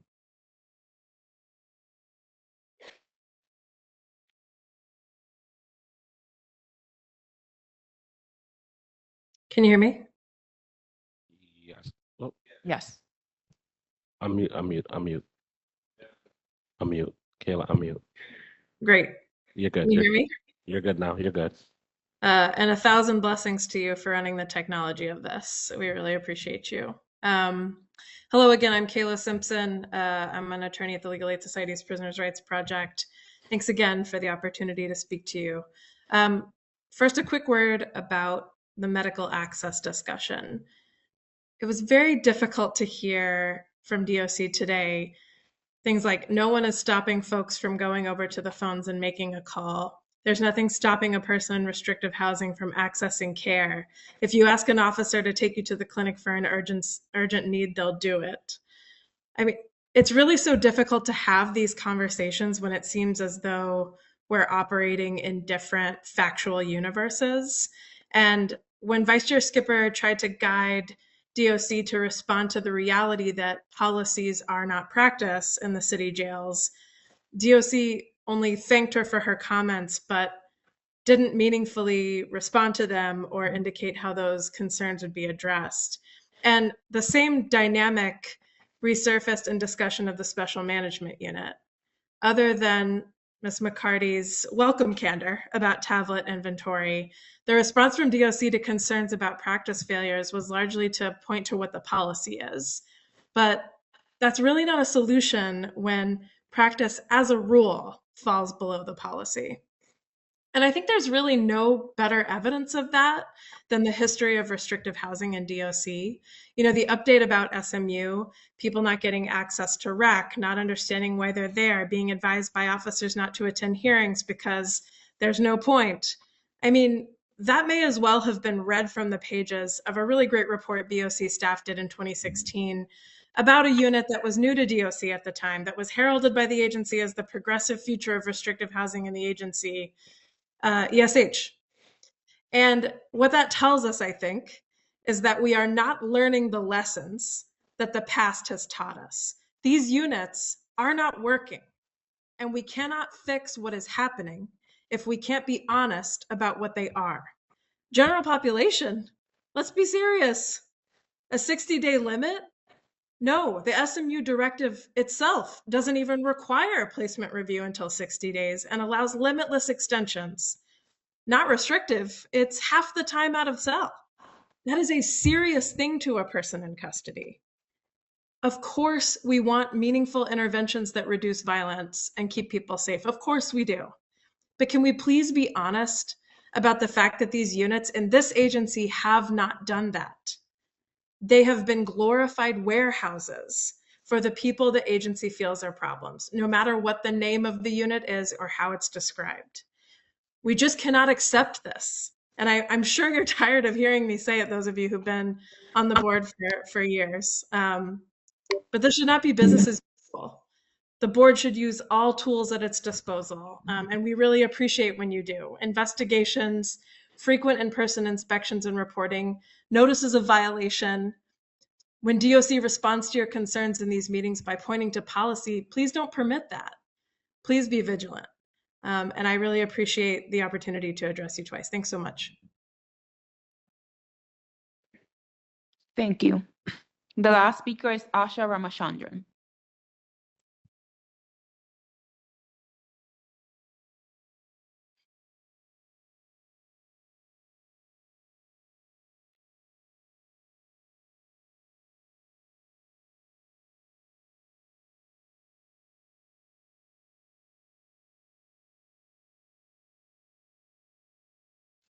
Hey, Asha, you are good to Hello. go. We can hear you. We can hear you. Hello. My name is Asha Ramachandran. I am a law student with the NYU Solitary Confinement Project, and I'm here working with Urban Justice Center. I'm going to present the testimony of my client, a young man currently detained at Rikers Island. I'll be presenting the first half of his testimony, and Alice Militaro also signed up to give a comment, and she'll be doing the second half. I'm in my early 20s and have been on Rikers Island since 2022. I grew up in a typical neighborhood in the Bronx with my parents and 4 siblings, and I went to a good school. However, school security officers started targeting me in my teenage years. They would search me every time I came to school. I stopped going to school and got arrested a couple of times until I dropped out in the 9th grade after I caught a case. I came to Rikers Island for the first time in 2020. I was nervous and kept getting released, then coming back.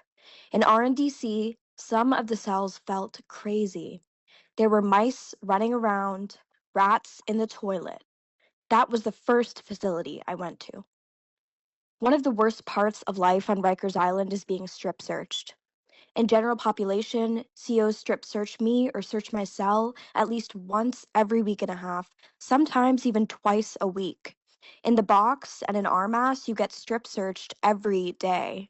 The strip searches are inhumane. While in GRVC in 2022, I spent a couple months in RMAS. I was getting into little fights. Although you had to do something to get sent to RMAS, you could get sent there for very minor infractions. It felt like a lottery pick. In RMAS, I spent most of the days in a small cell alone. I was able to leave my cell for a few hours each day, and COs always strip searched me before I could leave. RMAS was overcrowded, and men from different gangs mixed together and were let out of cells at the same time. Every day you could walk out and someone is getting stabbed, slashed, anything could happen. And anytime something would happen, we went into lockdown. I was in lockdown for 2 weeks straight. And it was the summer, it was hot, but we got no showers. In some ways, RMAS was worse than the box. I went to the box at GRVC in summer 2024 because I got into a fight. I didn't have a lawyer. If you're guilty, you go to the box for 60 days, and if you catch tickets, they can extend time. I didn't catch another ticket, so for me, they said 60 days, 30 at level 1, 30 at level 2. The box was the worst. I had already spent 2 years in Rikers Island, and there were certain things I was accustomed to. But it was still stressful for people who couldn't adapt. If you're not mentally there, if you just got to Rikers, it's a different experience. When I first went to the box, we were on 24-hour lockdown. I couldn't leave my cell at all. It was a 6x6 cell, and when we came out of lockdown every day, there was a daily strip search, and then the chairs, and then rec. We were only let out for 3 to 4 hours every day, and every time I left my cell, I was strip searched. The second half of the testimony is for my colleague, Alice. And thank you for the opportunity to present my client's testimony. Thank you. The last speaker is Alice Militaro.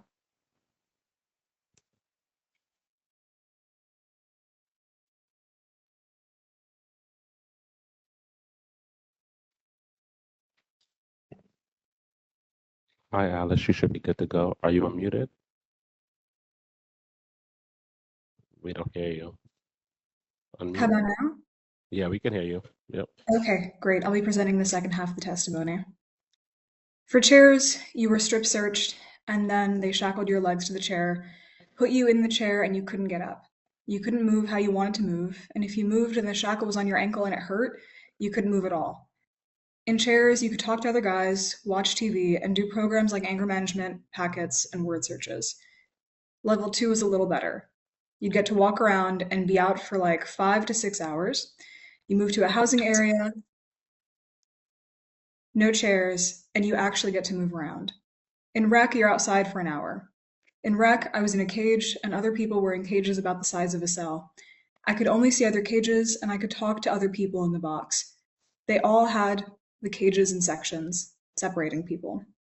The rest of the time I was in the box, I was isolated and didn't have much to do. It was stressful and depressing. I was reading a lot of books. I read urban novels, mystery, murder stories, things like that. Little things to make the time pass. The box makes you focus and get used to being by yourself because all you can do is think. I had to be fine being by myself, and now in general population, I just stay by myself in my cell. There was no way to get help, even if you really needed it. If you ever needed help, you had to scream for the COs. People would be screaming for hours, and the COs would be downstairs and wouldn't really hear you or would ignore you if they did. Sometimes the COs wouldn't come at all.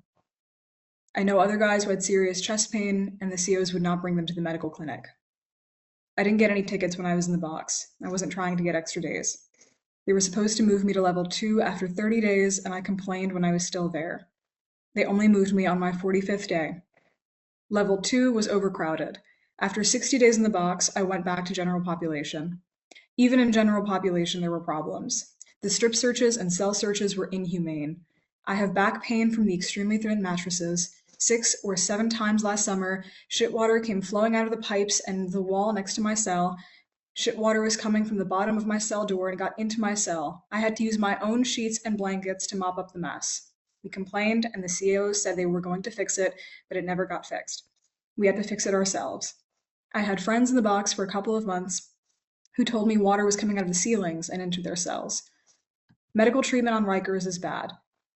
One day this fall, smoke came pouring in through the vents in my housing area, filling up the whole space.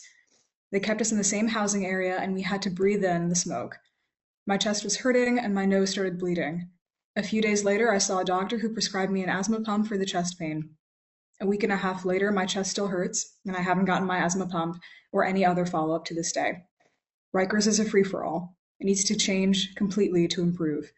There should be more programming and activities, and if the people here were less bored, there would be fewer problems. That's all we have on behalf of the Urban Justice Program and our client. Thank you for your time. Okay, that concludes public comments. At this time, I would like to take nominations for vice chair. And a motion to vote on those nominations for vice chair for the Board of Corrections.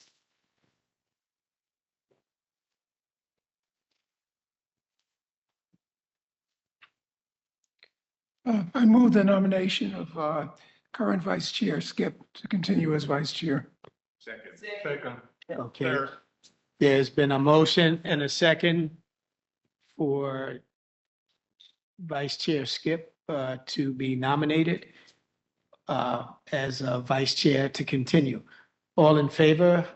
Aye. Aye. Any opposed? Aye. That is unanimous. Welcome again, Vice Chair. Thank you.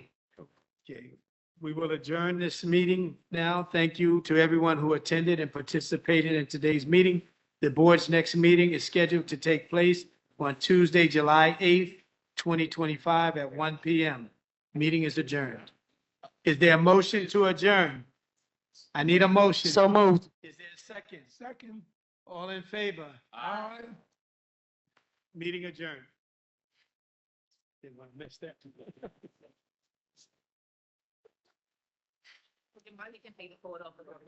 Okay.